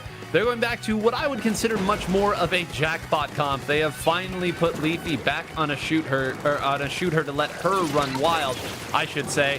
And on the other side, they're going to be switching back over to that Tri-Slosher that we talked about here. So it does look like Jackpot found an answer here. They might not be able to get it here. Red Shell perfectly placed, but did go down in that exchange. There's a scuffle here before Jackpot can finally find some solid footing. 4-3 on the map. Duck Gang was able to get a nice couple of trades there to stop that first push from Jackpot. You see the Rainmaker right there, but they're in no hurry to go ahead and grab it. Almost like they just let it reset.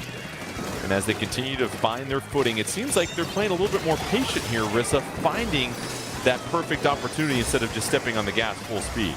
Oh, absolutely. You could see they waited to take down members of Jackpot, and they waited to grab the Rainmaker. And that patience, waiting for the inkjet too, waiting for the specials to move forward with that, played out perfectly for them. They are already able to clear that first checkpoint. That's going to be really, really helpful throughout the rest of this game. Duck Gang clearing the first checkpoint. Jackpot now with the Rainmaker. All 4 members on the field.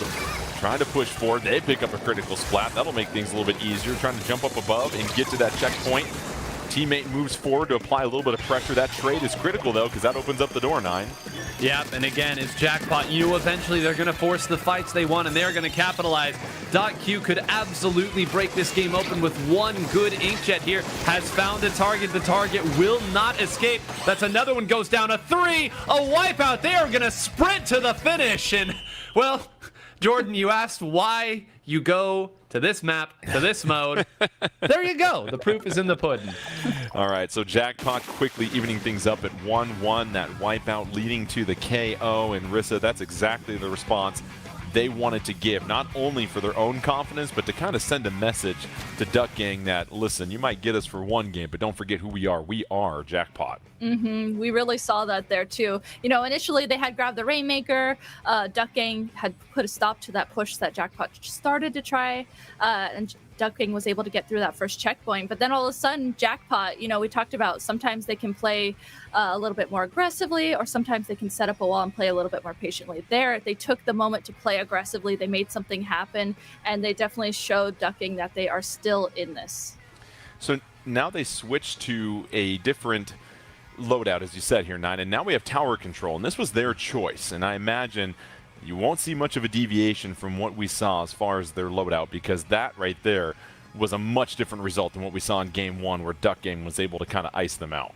Yeah, and I would say tower control is the Jackpot mode as well. So you can Bet your bottom dollar they have exactly what they want going into this as well. And, you know, we kind of called out there just 1 or 2 fights going a certain way. I think it's important to note the real advantage of playing an aggressive style where you're constantly moving forward and attacking is you no longer have to pick your new targets because one of your teammates is already fighting somebody. So when you saw that Inkjet come out, was able to take one member out, I guarantee you, I don't have their voice chat up, but I guarantee you somebody immediately told Q where to fire next. She turns, clears another, 2 down, it's a wipeout, and we win the game right there. That's the Jackpot way, and it has served them well thus far. All right, Tower Control, Flounder Heights.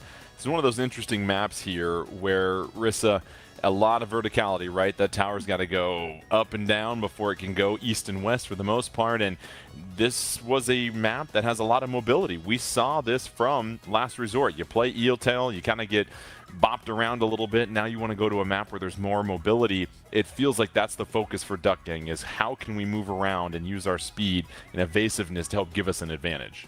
Absolutely. They're going to be wanting to take all those different avenues that you can get into mid to make things happen. Like I said previously when we had this map in mode on stream, you know, this map has so many different flank avenues, so many different things you can do underneath the bridge in terms of surprising, sharking, and ducking. With the way they play, I can absolutely see them wanting to do that here. All right, Tower Control, Flounder Heights, and 9. Once again, if you are Jackpot, you feel very good about Tower Control.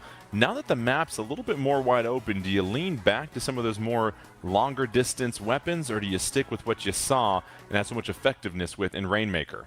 Yeah, I think there's a 0% chance we see Leafy go back to that ballpoint if it's not that exact map and mode as well. She is too darn good at running forward and attacking the opponent, making their life incredibly difficult. And yeah, I expect that Splash-O-Matic to stay there until given a really good reason not. All right, well, you see the loadouts. Here it is, Jackpot after getting the KO and 1 lead at this point. We'll see what happens now as they make their way. It's going to be fascinating to see about a team that is so confident in their capabilities and what they can do. Can Duck Gang continue to show that resiliency that we've seen before? And already they decided to go the route of the cooler Duck Gang does to build a little bit of speed, and here's a little key 1v1. However, down they go, and Jackpot now able to try and move forward with that tower slightly. Yeah, if you're forcing all of these odd 1v1s, it means that it's going to be a very difficult way back in if you are able to succeed. If you trade, you're sort of playing into what Jackpot is wanting you to do with these fights. But credit to them, they stuck together. They had the right members stay up at the right time. Sometimes that's the key piece, knowing who is closest to special, who needs to take the risky fight. Right now, they are moving forward. They have the right specials. They have the Tacticooler up here. I believe this recall is going to get pretty close to the tower. It does get taken out, but this is already a very nice opening as Red Shell fights through. So Duck Gang, as you see right here, applying all sorts of pressure, and this is what we've continued to see from Duck Gang, is their ability to just not fold. They will continue to fight, and we saw the fact that they're being a little bit more patient as well, too. You've got 4-4 on the map currently, but it is Duck Gang fighting through this next checkpoint, and 9 going back to you, this tower, and Duck Gang, they really have a concerted effort. They are on the same page right now. They are. That's another really crucial fight because that's a couple more points that they will get. Make no mistake, it's the small stuff, and it also means that everyone was looking that way, did not see this Tri-Slosher sneak through and get the fight. Red Shell did get taken down there by a Wayward Bomb, got caught out, but it has been all Duck Gang. Jackpot has not been able to find their footing. Another one goes down. And now once again, a Wayward Bomb has to close out the deal from Madness. But Jackpot, can we just please find some control in mid? Can we at least get a push started? 2 minutes in this game are already gone. Yeah, and Rissa, that's the difference. It feels like Jackpot cannot get off the back foot as soon as they try to push forward. There's a member of Duck Gang right there meeting him in the face, and you're not seeing Jackpot really break through like they're capable of doing. Yeah, and this is what we talked about, you know, in the beginning. Duck Gang, they're going to be wanting to play in that chaotic fashion and use all the different avenues of this map. It fits their playstyle perfectly. So Jackpot finally regrouping on the tower and getting through this first checkpoint to move forward. All right, but don't count Jackpot out yet. Here they are. It's their best push of the game so far.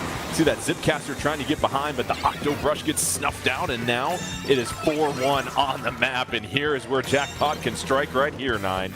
Yeah, no gimmicks this time. They had run through, they'd used all their tricks, and eventually Jackpot has wisened up to it. There was no value gotten off of that Zipcaster. This tower is moving forward. Henry has an opportunity here to hold on to it. Let's see. They will take the lead as .Q wins a crazy 1v1.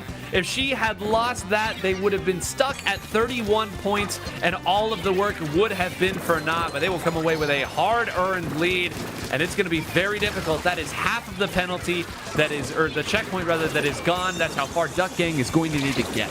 And that's what's amazing, Rissa, is it is a difference of maybe 6 or 7 seconds in this entire game. And all because of one key play allows Jackpot to take the lead after being nearly tied at that point. So now Duck Gang, though, don't count them out. They are moving that tower and having no issues with it as they advance forward. This is a key 1v1. Keep an eye on this. Here comes the Slosher raining down. 10 missiles ready to go. Has to try and get them out before they get splatted.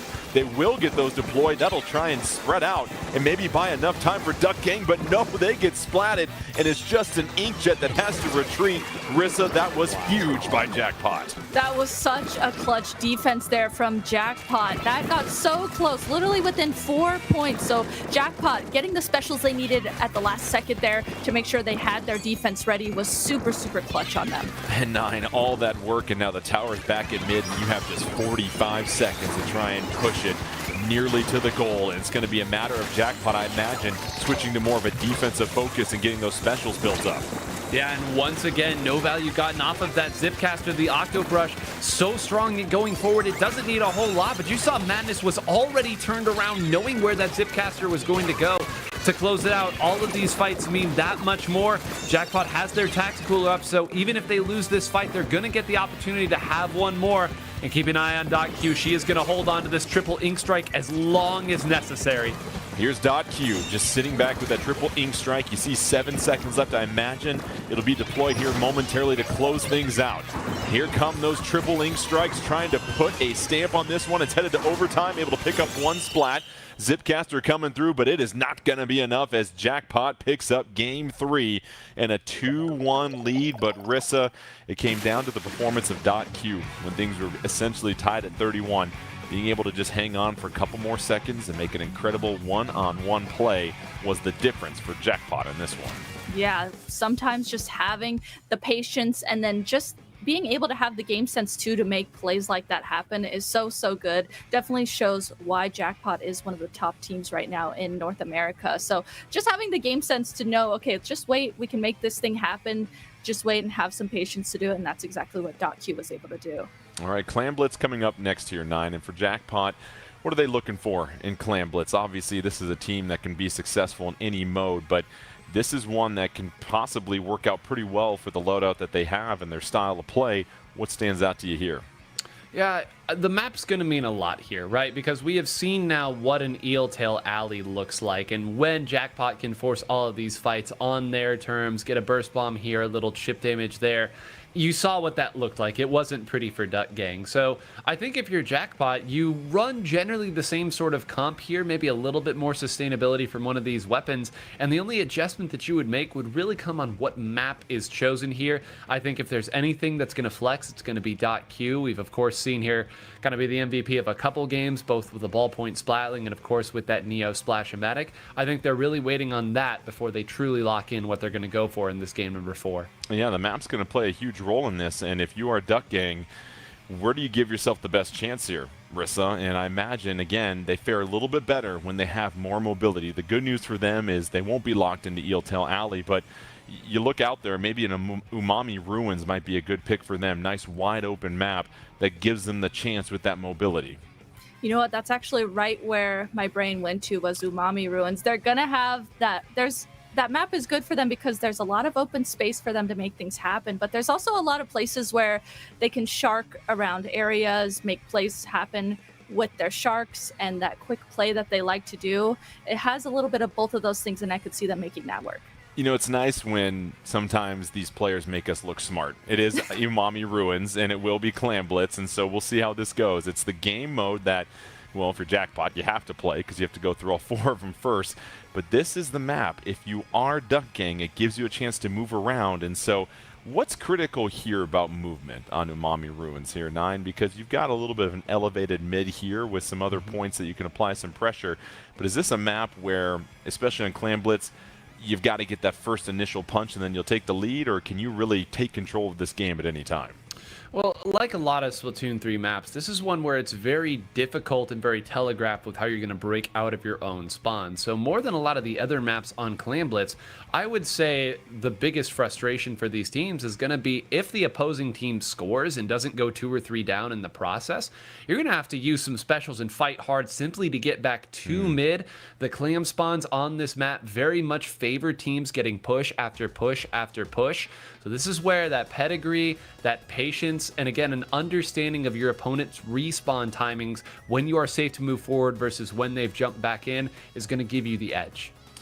And obviously a little bit of pressure for Duck Gang too, Rissa. It's a different type of pressure when you know that if you drop one more game, you're done for the tournament. And for Jackpot, they know they're one win away from getting an opportunity to play against Last Resort for that other championship spot. And so if you're Duck Gang, I imagine you got to take a deep breath here. You have shown that you can come back in these sets. No need to panic right now. Yeah, absolutely. This is prime moment where you say to yourself, okay, guys, we got this. Let's just take a deep breath. You know, we've gotten this close in these games so far. We've taken a game off of Jackpot. So just got to tell yourselves, okay, we can do this. And that's so true, Rissa. They were essentially a 7-second series away from taking game 3 from Jackpot. That's all that separated these two teams in tower control. Here it is. Will this be the final stand for Duck Gang, or can they force a game 5? Jackpot would love to put it away right here. It will be Clam Blitz. However, the map was chosen by Duck Gang, so maybe they can take advantage of the extra space that they have here. Early on, 9, where does the strategy fall as far as how many clams you want to try and gather at the beginning and when you time that first initial push with the power clam? Well, it's a good question because you can kind of already see what Jackpot has opted to do. We have one player here who's going to be our clam carrier working around. I said earlier that the clam spawns on this map favor attackers. If you can gain some control of mid, you will happen upon clams by accident. There's a lot of teams that can't manage that, and yet this map makes it that much easier. So far, neither team has really threatened the other's basket. You see the grab tank coming out here. Power Clam in possession for Jackpot, a 20-2 difference as far as total clams that have been coveted on this map. And so they're certainly doing a fine job of picking up the currency. But now here comes that killer whale. Duck Gang doing a good job up until that moment here, Rissa, of staying alive on this map. But now they're able to answer back and take one from Jackpot. Duck Gang here has finally pushed back into mid. Jackpot just had control of mid. They just had this top mid area, which is so important to have control of. Now, Duck Gang is the team that has control of that. You can see these last two members just making sure that they're guarding it, playing this really carefully. And so far, you know, this is so back and forth. Members of both teams keep going down and just continuing to have these trades. Nice little pickup there on the Inkjet, and so now it's Jackpot that's retreating a little bit here, 9, and there's some opportunity there for Duck Gang potentially. It's a push and pull, right? One side retreats while the other side moves up here. The left hand always knows what the right hand is doing, and it's that much more difficult again because of this centerpiece that you either have to waste time climbing up or swim all the way around. These teams once again have traded out a player. It's buckets on each side that'll be respawning as the team tries to gather their forces in the center. Again, tacticalered up, you'd think that it's Jackpot at the advantage, but another one goes down. No, and Rissa, they had used 3 specials there in the past 15 seconds, and they haven't made up any ground or taken any advantage, so let's see if Duck Gang can build up a couple. However, slight person advantage on the map up until then, and now Duck Gang continues to just hold strong here. It seems like Duck Gang, you know, when they get control of an area, they do a really good job at holding it, whether it's 2 players, whether it's 3 players. Even if they have a member down, they can do really good at holding spaces together. And so far, that seems like exactly what they're doing now. Able to get another trade here. So again, we're left in this situation where both teams have essentially the same amount of players on the board. They're both really looking to make something happen. 9, will somebody score, please? I mean, this has been nearly 3 minutes, and nobody's even attempted a shot at the basket. And you talk about evenly matched, and there's an opportunity once again. Jackpot trying to bring in some teammates, but, I mean, this is just a stalemate in the middle of the map. And again, look at that. They try to jump back in to get some follow-up there. but they all get taken out on the landing. Q goes back, punishes. Now we have to back up a little bit more. And, you know, it's so funny on open maps. You think that if 2 or 3 goes down, there's going to be an avenue to move forward. That has not been the case at all. This central fixture been such a difficult nut to crack for all of these teams. Although finally, with 3 of them down and 1 swimming forward, it's right there, Q, please! I was about to say, don't adjust your screens. This is Clan Blitz, not Turf War. And finally, Jackpot able to get something on the board, but that'll give an opportunity to Duck Gang, who's now wiped out 3 members of Jackpot. And Rissa, you got a minute 15. It's only a 20-point difference. This is nothing for Duck Gang to overcome if they can just threaten the basket, as it looks like they're going to try and approach it here, trying to go from up top. They're able to get the power clam in, but can they follow up with anything? No. Sneaking in, and they take the lead right there, Rissa. Henry able to sneak in there on the left side and score another clam in to make sure that they get the lead. And it's not by much. It really, really shows how back and forth this game has been so far. So good on ducking there to make sure that they at least went and scored that final clam in to get the lead. But 9 back the other way. Jackpot, Tacticooler, and they've got a power clam, and all they need is just to get that in the basket to take the lead, and they do right there. Yep, and this is going to end up being a lot more here. Poor Drifty, that's a wipe out there. Look for them to try to extend this as long as they can. The clock becomes a factor at this point. If they still have an open basket at the end of the game, that'll be it if they don't knock it out before then. Jackpot just pouring it in. A expertly timed push and a wipeout that comes at the most opportune moment. And now Jackpot just has to hang on for about 6 more seconds and some change, because they have got full control of this one. And they are going to find themselves into losers finals if they can just close this out. We're in overtime. Duck Gang trying to do all that they can, but it'll take a titanic effort on their end for a comeback. Here's Leafy trying to come in. Leafy picks up the splat. That's going to give 4-2. Advantage Duck Gang. Duck Gang trying to weave in there. They get the power clam in. Down goes 1, but they only have 1 member left. 1 more splat, and they're just trying to stay alive. The timer's running down, but it's going to be too little, too late for Duck Gang, as Jackpot able to close it out and take it 3-1 and find their way to losers finals. Where up next, they'll face off against Last Resort. And Rissa, you have to applaud Duck Gang for what they were able to do. They fought hard, but at the end, it was just too much Jackpot. Absolutely. Duck Gang really, really showed that they can stay on par with the way that Jackpot play at that level. But Jackpot just was able to take better advantage of the openings that they got there. And we saw that there perfectly at the end. So that it ended up working out best for Jackpot.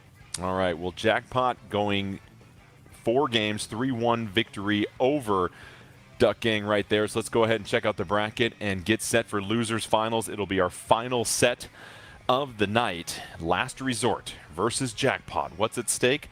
Well, the second trip to the Splatoon 3 2023 championships. It's right there for one of these 2 teams. We'll find out who is able to make it when we come back here in just a moment. But before we do, big thanks once again to Duck Gang. It's great to see teams like that, 9, find their way here, even though they're reformed and reshaped. It's great to see some fresh ink hop in here and put up a good fight like they did. Well, I think it's a reminder, too, that these games are often a lot closer than they may look at the end. Jordan, you expertly called it how close that tower control game really was. There's a lot of just little minor things, even in that Clam Blitz game, where suddenly things change drastically. If one fight goes a different way, if maybe one player scores a clam before they go down, maybe that means the other players are able to retreat. But again, a tip of the cap to Duck Gang there. A great fight there. Not easy to take even one game off of Jackpot. All right, we'll step aside when we come back. Losers finals. It'll be Last Resort taking on Jackpot when we come back.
どこにスパ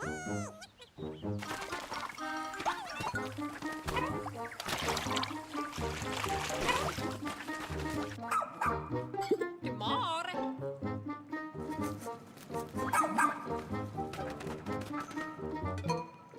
Oh wow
And welcome back to the Splatoon 3 Championship 2023 qualifier. Jordan Ken alongside 9 and Rissa. Here it is, losers final, our final set of the day, but it has extreme importance because the winner of this set will join Starburst, a trip to the Splatoon 3 Championship 2023, a highly coveted prize right there for all these teams. Let's go ahead and check out the bracket and see how our two teams got here. It'll be Jackpot taking on Last Resort. Jackpot, don't forget, took Starburst to Game 5. Starburst had to win the final 2 games to take that set. Last Resort picked off the first one against Starburst before Starburst went 3-0. And so 9, Jackpot is a team that still plays more of what we've seen from the current meta in Splatoon 3 since it came out. Last Resort, their calling card, they looked at the updates, the sizzle season, and tried to figure out this is the direction things are going. We're going to buy some futures right now. It's a nice clash, right? It's an argument, a disagreement between these two teams, and they're going to have the opportunity to prove that their way of approaching this game is correct. And again, we talked so much about Jackpot at the start, Jordan, and how this was a team that had a legitimate stake as maybe the best team in North America, which not a whole lot of teams in the past 5-6 years have been able to do. But Last Resort has always been on the tier below them. So if you wanted the underdog story, a team that could finally punch their ticket and get into the conversation, there isn't a better matchup that you could hope for the final slot in this week's qualifier. And that's what makes it exciting here, Rissa, is that you've got Last Resort, a team that has certainly showed some spunk, and that what they're trying to work with here as far as a lot of tacticooler and some of the new weapons, there is a future to this meta, and it is going to change. Whether or not that change comes today or later, we'll find out. But here it is, another opportunity for them to test just how far they've come as a team. I love that we've got to see them play already here on the stream and see that they're not playing what the old quote-unquote meta is. So as we head into this first game, we get to see if they're going to be playing that same comp that they previously have been. Tower control, undertow spillway, and looking at that comp so far, it looks pretty similar to me, but let's go ahead and see both these teams race to the middle. And 9, we've seen Jackpot have a lot of success with tower control, and what they're able to do last time against Duck Gang, they basically won it with a 7-second burst that changed the entire look of the game. I imagine for Jackpot, once again, it's just finding that opportunity and finding that chance to push. Well, and finding a weapon change for the first time here, .Q has brought out the Rapid Blaster Deco here. This is a weapon that has been in the game for a little while. It's not one of the newest ones here, but it is an Inkjet user, and we have said over and over, .Q finding ways to make plays, takes out Mecha, who was desperately trying to slow down that tower push, and now goes ahead and takes out another with Leafy. .Q holding onto that tower for dear life. No one's taking it from her. .Q, a wipeout for Jackpot at the beginning, and that'll help them get to that second checkpoint. And Rissa, as we know, the second checkpoint, undertow spillway, that's a huge advantage for the team on the tower coming up here. Oh, absolutely. If they're able to get through this second checkpoint, then it tends to snowball after this point. They're going to have those specials ready, like we see this Inkjet coming out, this Tri-Strike coming out. Those specials are going to slow down Last Resort that much more.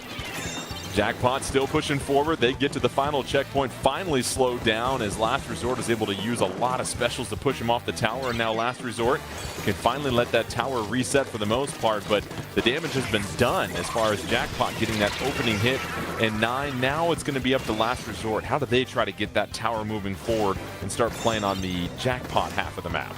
Well, the first part of the checklist was don't let Jared take out 2 members of your team on a flank, and they did not manage to check that box, as it were. So finally, it appears they'll have fought their way back to mid, but they had to use a couple specials to do it. It was a tacticooler popped very, very early into that. All the members of Jackpot are now back and will have a say in how this push starts. .Q is positioned well.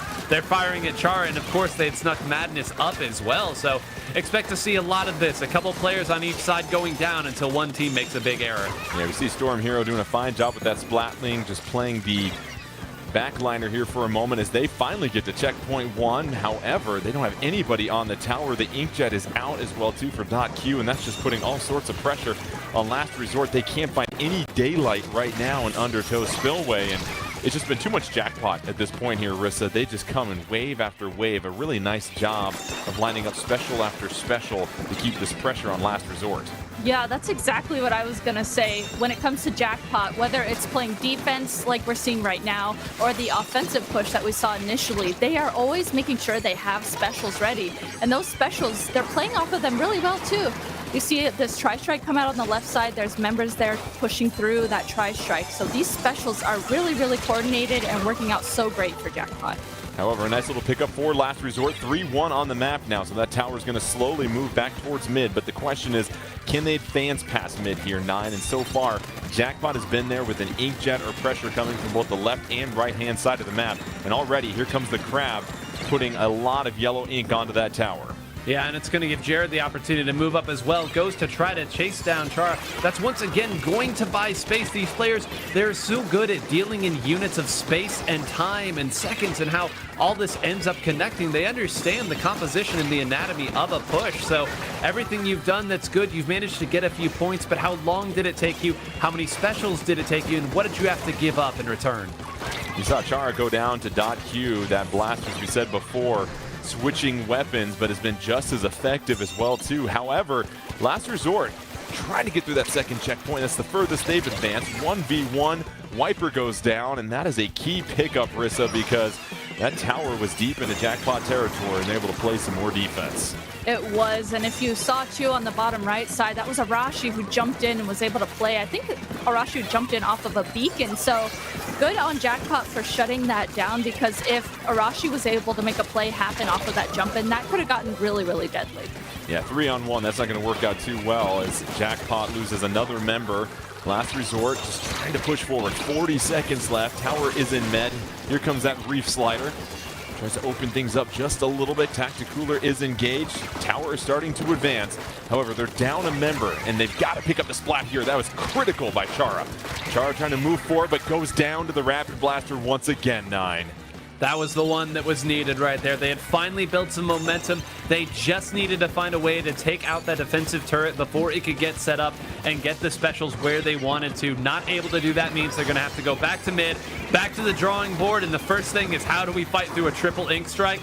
Not such an easy answer, and Last Resort's creative, but ain't nobody found an answer to that one. Yeah, it's hard to do when that tower becomes a lightning bolt for just some cyclones of yellow ink down the stretch of it. And so Jackpot racing out to getting the victory in Game 1 over Last Resort, and they did it pretty convincingly. However, if you're Last Resort here, Rissa, you can't be too discouraged. You had a couple of opportunities. It was just Jackpot picking up some key one-on-one splats that really put the brakes on any push that they had. Like, this is kind of looking reminiscent of when Last Resort played Starburst. You know, if they're able to chip away at the bricks of the wall that Jackpot is right now, then they can make something happen. It's the same way they were able to do for Starburst. So now that they have a feel for how Jackpot's playing, what weapons they're playing, maybe they'll have a better game plan going into the second game. So Jackpot picks up the win after picking up the mode here, 9. So now they've got the choice of the 3 other modes, which is nice for them because they can try and get out to a 2-0 advantage. And obviously they won tower control despite Last Resort picking the map. So if you are Jackpot, where do you feel pretty confident? Is this where you start to lean toward a cam blitz, possibly? Well, we just heard on high, and it was the answer I was about to give you too, which is splat zones. And I think now the interesting point is going to be what map we go to, and depending on the map, what are we going to end up picking? Because we have seen now twice they have gone to Hagglefish splat zones, them being Jackpot in this scenario, and both times they brought out that double ballpoint splatling composition with varying results. Yeah. They were able to beat Starburst, and then they lost to Duck Gang with it. So it sounds like that's not going to be the case, though. We're headed to a different map, Umami Ruins. And once again, Umami Ruins providing more mobility for this Last Resort team. And Rissa, Undertow Spillway, a little bit similar to Eeltail Alley, where there's some choke points there. It's hard to really get east and west too much. Not the case in Umami Ruins. They're going to have a lot of room to maneuver, especially with these splat zones. And so this seems to favor Last Resort and that composition they have that's built so much around speed and mobility. If they're going to be able to play around that mid block of Umami Ruins and maybe get some sharks and maybe, you know, get some jump-ins with those sharks and play aggressively off of that, I could really see that being in their favor. They're just going to have to figure out some way to play like that and jumble up what Jackpot is doing. And with Jackpot, we saw that they aren't afraid to switch weapons up here, Nine. You look at tower control, you make the switch to the Rapid Blaster. Now, I imagine you'll go back to kind of more of what you do traditionally as far as having that Splash-O-Matic and being a frontliner, but that is the beauty in Jackpot. They can adjust what they need to do based upon the map and the mode, and that's what really separates some of the great teams from the good teams. Yeah, and I'll go ahead and give some credit as well to the players who have stuck with essentially the same weapons, right? Because you need the foundation if you are going to change things up. You need players who understand, listen, my teammates are changing things. They're going with this comp for this map, with this pick for this map. I have to stick with what my role is and not change. So to Jared and Madness, who have stuck with their main weapons and allowed Leafy and .Q to go, that's the mark of a team that trusts each other and have so many hours of experience and reps together. Well, just under 10 seconds left here. It is going to be Splat Zones and Umami Ruins, and this was the mode choice for Jackpot. They feel confident in the zones. You said it before. We saw the double ballpoint Splatlings in the last couple of zones opportunities for them with, well, less than consistent results. They avoid that this time, Nine. They do indeed. Let's take a look. My love is back out, the sloshing machine. It is not all the way gone. You can nerf it in every which way, but that main hitbox is still going to be absolutely devastating to deal with, and it still has a fantastic kit for this map and mode in particular. Interesting to note here, though, we are going to see them put away the Tacticooler this time. They're going to try to fight with normal respawns. And so for last resort, they will hang on to that Tacticooler still. That is really the foundation of what they try to do. And so far, it's been Jackpot racing out to the lead here, Rissa. Yeah, Jackpot initially running in and capping the zone. Right now, both zones are in one team or the other's favor, but finally, paired with that Booyah Bomb, Jackpot is able to use that Booyah Bomb, create a wall off of that, and then cap the zone again for themselves. They are counting down points right now with no penalty. And right now, it's been Jackpot in full control. Last resort, just trying to find that opportunity where they can stack their specials together and try and break through what Jackpot has built up. You see a lot of yellow ink and just the leverage in the ground. They've got every option covered, it feels like, right now, Nine. Yeah, and that's going to make it even more difficult to fight through. They are lucky that they have that Tacticooler because it's going to give them maybe one more opportunity to fight through. They found a matchup they like with Arashi going at .Q, but the other members respawned in time. Now Leafy is punishing Chara. They are fighting through. If they win this cleanly, they are going to have a great opportunity to put this one to bed. They're going to need to take out Arashi here, but the point's still coming off the board, and they have a special they can use that'll fire it right now. Booyah Bomb coming out, trying to aim for that little bit of a choke point near spawn where that ramp is coming down. Waiting till the last moment to use it. 4 seconds left. Can Jackpot get the KO? Oh, they lose control at the last minute. Chara trying to come in with the Reef Slider. Too little, too late. It's Jackpot. 777s for them as they pick up game number 2 and take a commanding 2-0 lead. And, you know, that was pretty impressive and pretty dominant right there, Rissa. It was. Once Jackpot got control of the zone, they had eyes on everything. They had eyes on that left high drop. They had eyes on that initial middle part where people tend to come into the zone. And then also that right drop. You could see members of Last Resort were trying to hide in that right drop area. But when we saw from Madness's point of view, Madness instantly used his Booyah Bomb, threw it out, and then had eyes on that right side. You could see they were communicating really effectively and watching all angles. And that's really what was the story of this one, Nine. Even from the vantage point when we switched to any last resort player, you look at the zones and they had somebody on top at mid, left and right, and then somebody pushing forward. And it was going to take considerable effort for last resort just to approach the zone, let alone take it over. Yeah, everything that we said earlier about Clan Blitz on Umami Ruins, about how difficult it can be simply to fight back in the mid, that's all the more so in splat zones where the opponent has really no incentive to go too far ahead of the zone. Everywhere that you're going to try to push from, they'll have eyes on you, they can fire upon you, and Jackpot did exactly that. So we're going to be going to Clan Blitz here for the final stand of Last Resort. Yeah, we'll see if Last Resort can pick this one up and force a game 4. And as we said, a lot on the line here. It's that second trip to the Splatoon 3 Championships 2023, and that is a golden opportunity, Rissa, for all of these teams involved to be a part of some of those monumental events. And, you know, there's some pressure there, of course, but we've seen Jackpot. They've been in this spot before, and sometimes knowing how to deal with that pressure and what's on the line can really help you slow down and relax and play your game, I imagine. Oh, absolutely. Patience at this high of a level is so key. If you want to get to a high level in Splatoon, you have to have that patience to know, okay, just sit back, take a deep breath, and we can do this. That is going to be key moving forward. And so 9, we've got Clam Blitz. You look at the potential loadout that we see as we go to Museum dell'Alfonsino, and what are you looking for if you are Jackpot to put this thing to bed, as you said? How do you want to make sure there's no opportunity for Last Resort to try and reverse sweep this or have any glimmer of hope? I mean, you control the pace in the same way that you have before, right? I think that .Q being on these long-range blasters has completely changed the dynamic of how they were able to identify where the members of Last Resort are attacking from. It's one thing to know where they're at. It's one thing to have to dedicate half of your tank to throwing a bomb at where someone is going. It's another thing when you have a nice big hitbox. Jordan, you and I play this weapon. We know exactly how it is. You hit somebody, suddenly they have to move back. You direct somebody, and suddenly they are on the back foot. She's done such a fantastic job of opening avenues up for her teammates to move through. I think you, again, kind of go back to that. Control the pace of the map. Don't let any of the tricks come through. Don't let Arashi jump into a beacon that you missed. Keep it simple. Take care. No tricks coming through. They can tacticooler all they want if they keep running into you. And Rissa, obviously, we aren't mind readers. We don't know exactly what Last Resort is going to do, but I mean, you're down 2-0. Do you try something drastic here, something that's quite a departure what you've done before? Or do you kind of stick with what you're trying to do as you try to figure out this new direction of the meta? You know, I think this far into the tournament, I think you're going to want to be sticking with what you have been playing. You know, it has worked out here and there for them, but it's what they're comfortable with. And maybe moving forward, they'll play the same weapons, but just switch up their game plan when we head into this game. Clam Blitz, Museum dell'Alfonsino.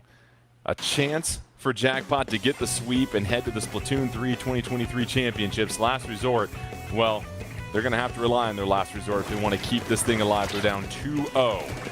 Early on, taking a look, 9, anything stand out to you about these loadouts? Well, everything that I said about the blaster, you can toss to the wayside. Q has gone back over to the ballpoint, which is a fine pick by any stretch, but it has also allowed Leafy to switch back over to the Splatana Stamper, another one of the very powerful weapons in the last patch that did receive a bit of a nerf. You'll note again, though, that the strong users of that weapon can still make it work at a high level, so that is a pick that we have seen quite often on this map and mode throughout every map and mode. Jackpot had 19 clams, but they lose a member. They still have the advantage. That Stamper comes out here for Last Resort, but then down they go. So far, they've just been trading back and forth some specials. Nobody has really tried to threaten with that power clam yet, Rissa. Yeah, no one has really threatened anything. You can see .Q is holding on to this power clam, and I love that she's just kind of waiting for them to have the advantage. And with them getting 2 members down of Last Resort, .Q is able to push forward, scoring that power clam that she held in for so long. And the remaining members of Jackpot, they're scoring in those clams that they were holding on to as well. Yeah, significant push early on. You get past that 2 power clam limit, and that's what you're looking for in that opening push here, 9. And so Jackpot, the damage has been done, and that's going to be 44 points for them as they take the 56-100 lead. Now even more pressure on Last Resort at this point. I mean, that's got to be so frustrating. You finally stopped them and you were able to take 3 of them out, and then suddenly the last one that you didn't take out was the beacon for the super jumps for everybody to come right back in and continue the pressure. You think you just defended? Well, guess what? You got to do it again. And here they come, Jackpot filling up that basket. They erase the penalty, able to build onto their lead just a little bit, but more importantly, they're just controlling the flow of this game so far, Rissa. Last Resort just scrambling to protect their base. They can't even think about offense at this moment. Yeah, Last Resort, they're just consistently stuck in their plat spinner area here that we see them in. And they, like you said, they haven't even been able to think about getting into mid, getting a push in. They are holding on to clams, which is really, really important. See, they have 15 clams there at the top left of the screen, but they haven't even been able to get into mid. Jackpot is holding it down. Just over 2:30 left. They're trying to jump in here. Arashi with that Stamper behind, and that worked out pretty well. They're able to get a power clam in, and here comes the cavalry, and all of a sudden, Last Resort storms ahead to take the lead, 9. What year is it here? We're jumping into an Ultra Stamp. Listen, not many people can use that Ultra Stamp better than Arashi can. He's been doing it for so long, but they knew and were building just enough of those clams. Rissa called out exactly how many they had. I was kind of curious why they were trying to build up so much and play so passively, but hey, if you can junk them all in and get the lead, the entire rest of the game looks different. And how about that goes right by the reef slider, opposite directions. Now they just need one more clam to take the lead. Jackpot takes it right back with under 2 minutes left. A bold move favors the aggression as Jackpot now takes a narrow 3-point lead. And Rissa, it's starting to heat up here because last resort we saw how much time and coordination it took them. Jackpot can put tremendous pressure on them if they can get another clam in the basket. Yeah, Jackpot is already putting all this pressure on them. They are still in Last Resort's plat. They used that tacticooler, and I love that they used the tacticooler, scored that clam in, and in case they went down, they'd be able to respawn right away. So Jackpot, again, opening up the basket, and the longer that Jackpot keeps this basket open, the more time it's going to be that Last Resort needs to scramble to even get into mid, like we had talked about previously in the beginning of this game. Yeah, Jackpot just chipping away, and we've seen a couple of gift clams that have gone out for Last Resort, but they can't capitalize on that because Jackpot just attacks so quickly right back at them. So here comes that Inkjet moving forward. Last Resort, 3 members on the map at this point, still 4 for Jackpot and 9. Are you going to play aggressive if you're Jackpot, or do you want to maybe come back to a defensive formation and just try to ice out Last Resort? No, I think especially on a map like this where people have to drop down into mid if they want to keep moving forward, it behooves you to continue to attack, continue to move forward. And again, as long as you don't let any of the tricks go through, Arashi waiting here. He's the reason that these big pushes happened, and now he's going to be forced to reveal himself to try to defend, sensing the moment. But just like that, Jackpot doesn't march forward. They simply take mid, they hold on to it. No tricks this time. Last Resort, they have 13 seconds left. They're trying to build up their specials. They have 2 power clams. They could potentially take the lead. They need a little bit more help, though. They are trailing by 15, but you see the 29-point penalty. So it would be 2 clams plus these power clams if they want to take the lead. We're to overtime. 3 members left. Jackpot trying to get the sweep, trying to find their ticket to the championships. Jackpot just trying to hang on. Inkjet coming in. Dueling Inkjets at this point. They both land here in a moment. Jackpot just trying to find that opportunity, picking off one more member of Last Resort. Suction bomb comes out, but it's going to be Jackpot that picks up the 3-0 sweep and the second and final spot to the Splatoon 3 2023 championships. And coming into this tournament, the 2 top teams were Starburst and Jackpot, and it holds true as those 2 advance on. It was fast, it was competitive 9. Credit to Last Resort and Duck Gang, but at the end of the day, it takes a lot of skill and even more consistency to beat the top dogs here. Yeah, we said so many of these games riding on a razor's edge, a thin margin, but it's no secret that these better teams somehow end up coming out on top of every coin flip. It's the subtle stuff, them holding on, the timing of certain pieces, how much space you took. And again, like you said, a tip of the cap to all the teams that came out, competed here today, but these were the Blue Bloods. They held true, and man, I cannot wait to see another matchup between those 2 later this year. All right, let's go ahead and check out the final bracket here after all the action. Nearly 3.5 hours. It was a fun-filled tournament, but it is Starburst and Jackpot moving on. And, you know, let's start with you, Rissa, as far as what we learned. We saw a lot of different loadouts and some teams trying to sort of push the meta in a different direction. But what was your takeaway after all the fun that took place? You know, I think it's going to take me a little while to digest what we saw there with the new Sizzle season being here. I think we definitely got a glimpse of what the meta could be shifting to. But, you know, something that does stand out to me is just it seems like there's still a place for Crab and Machine in the meta. It's just going to be interesting to see how, over the next couple of weeks, how that ends up playing out. 9, some closing thoughts, my friend? Just that this was a great tournament to illustrate what's new and strong versus what you're comfortable with. And there's always the argument of, do I play the new, stronger comp that I'm less familiar with, or one that's maybe a little weaker, but that we can play to its maximum potential? I think we saw that again from Starburst and Jackpot. They say whatever the meta is, as long as our stuff still works, we'll make it happen. I can't wait to see next week as these other teams get a chance to prove that their variant of Splatoon can work. And that's what we call a segue, my friends. Don't forget, next week, keep it tuned in right here.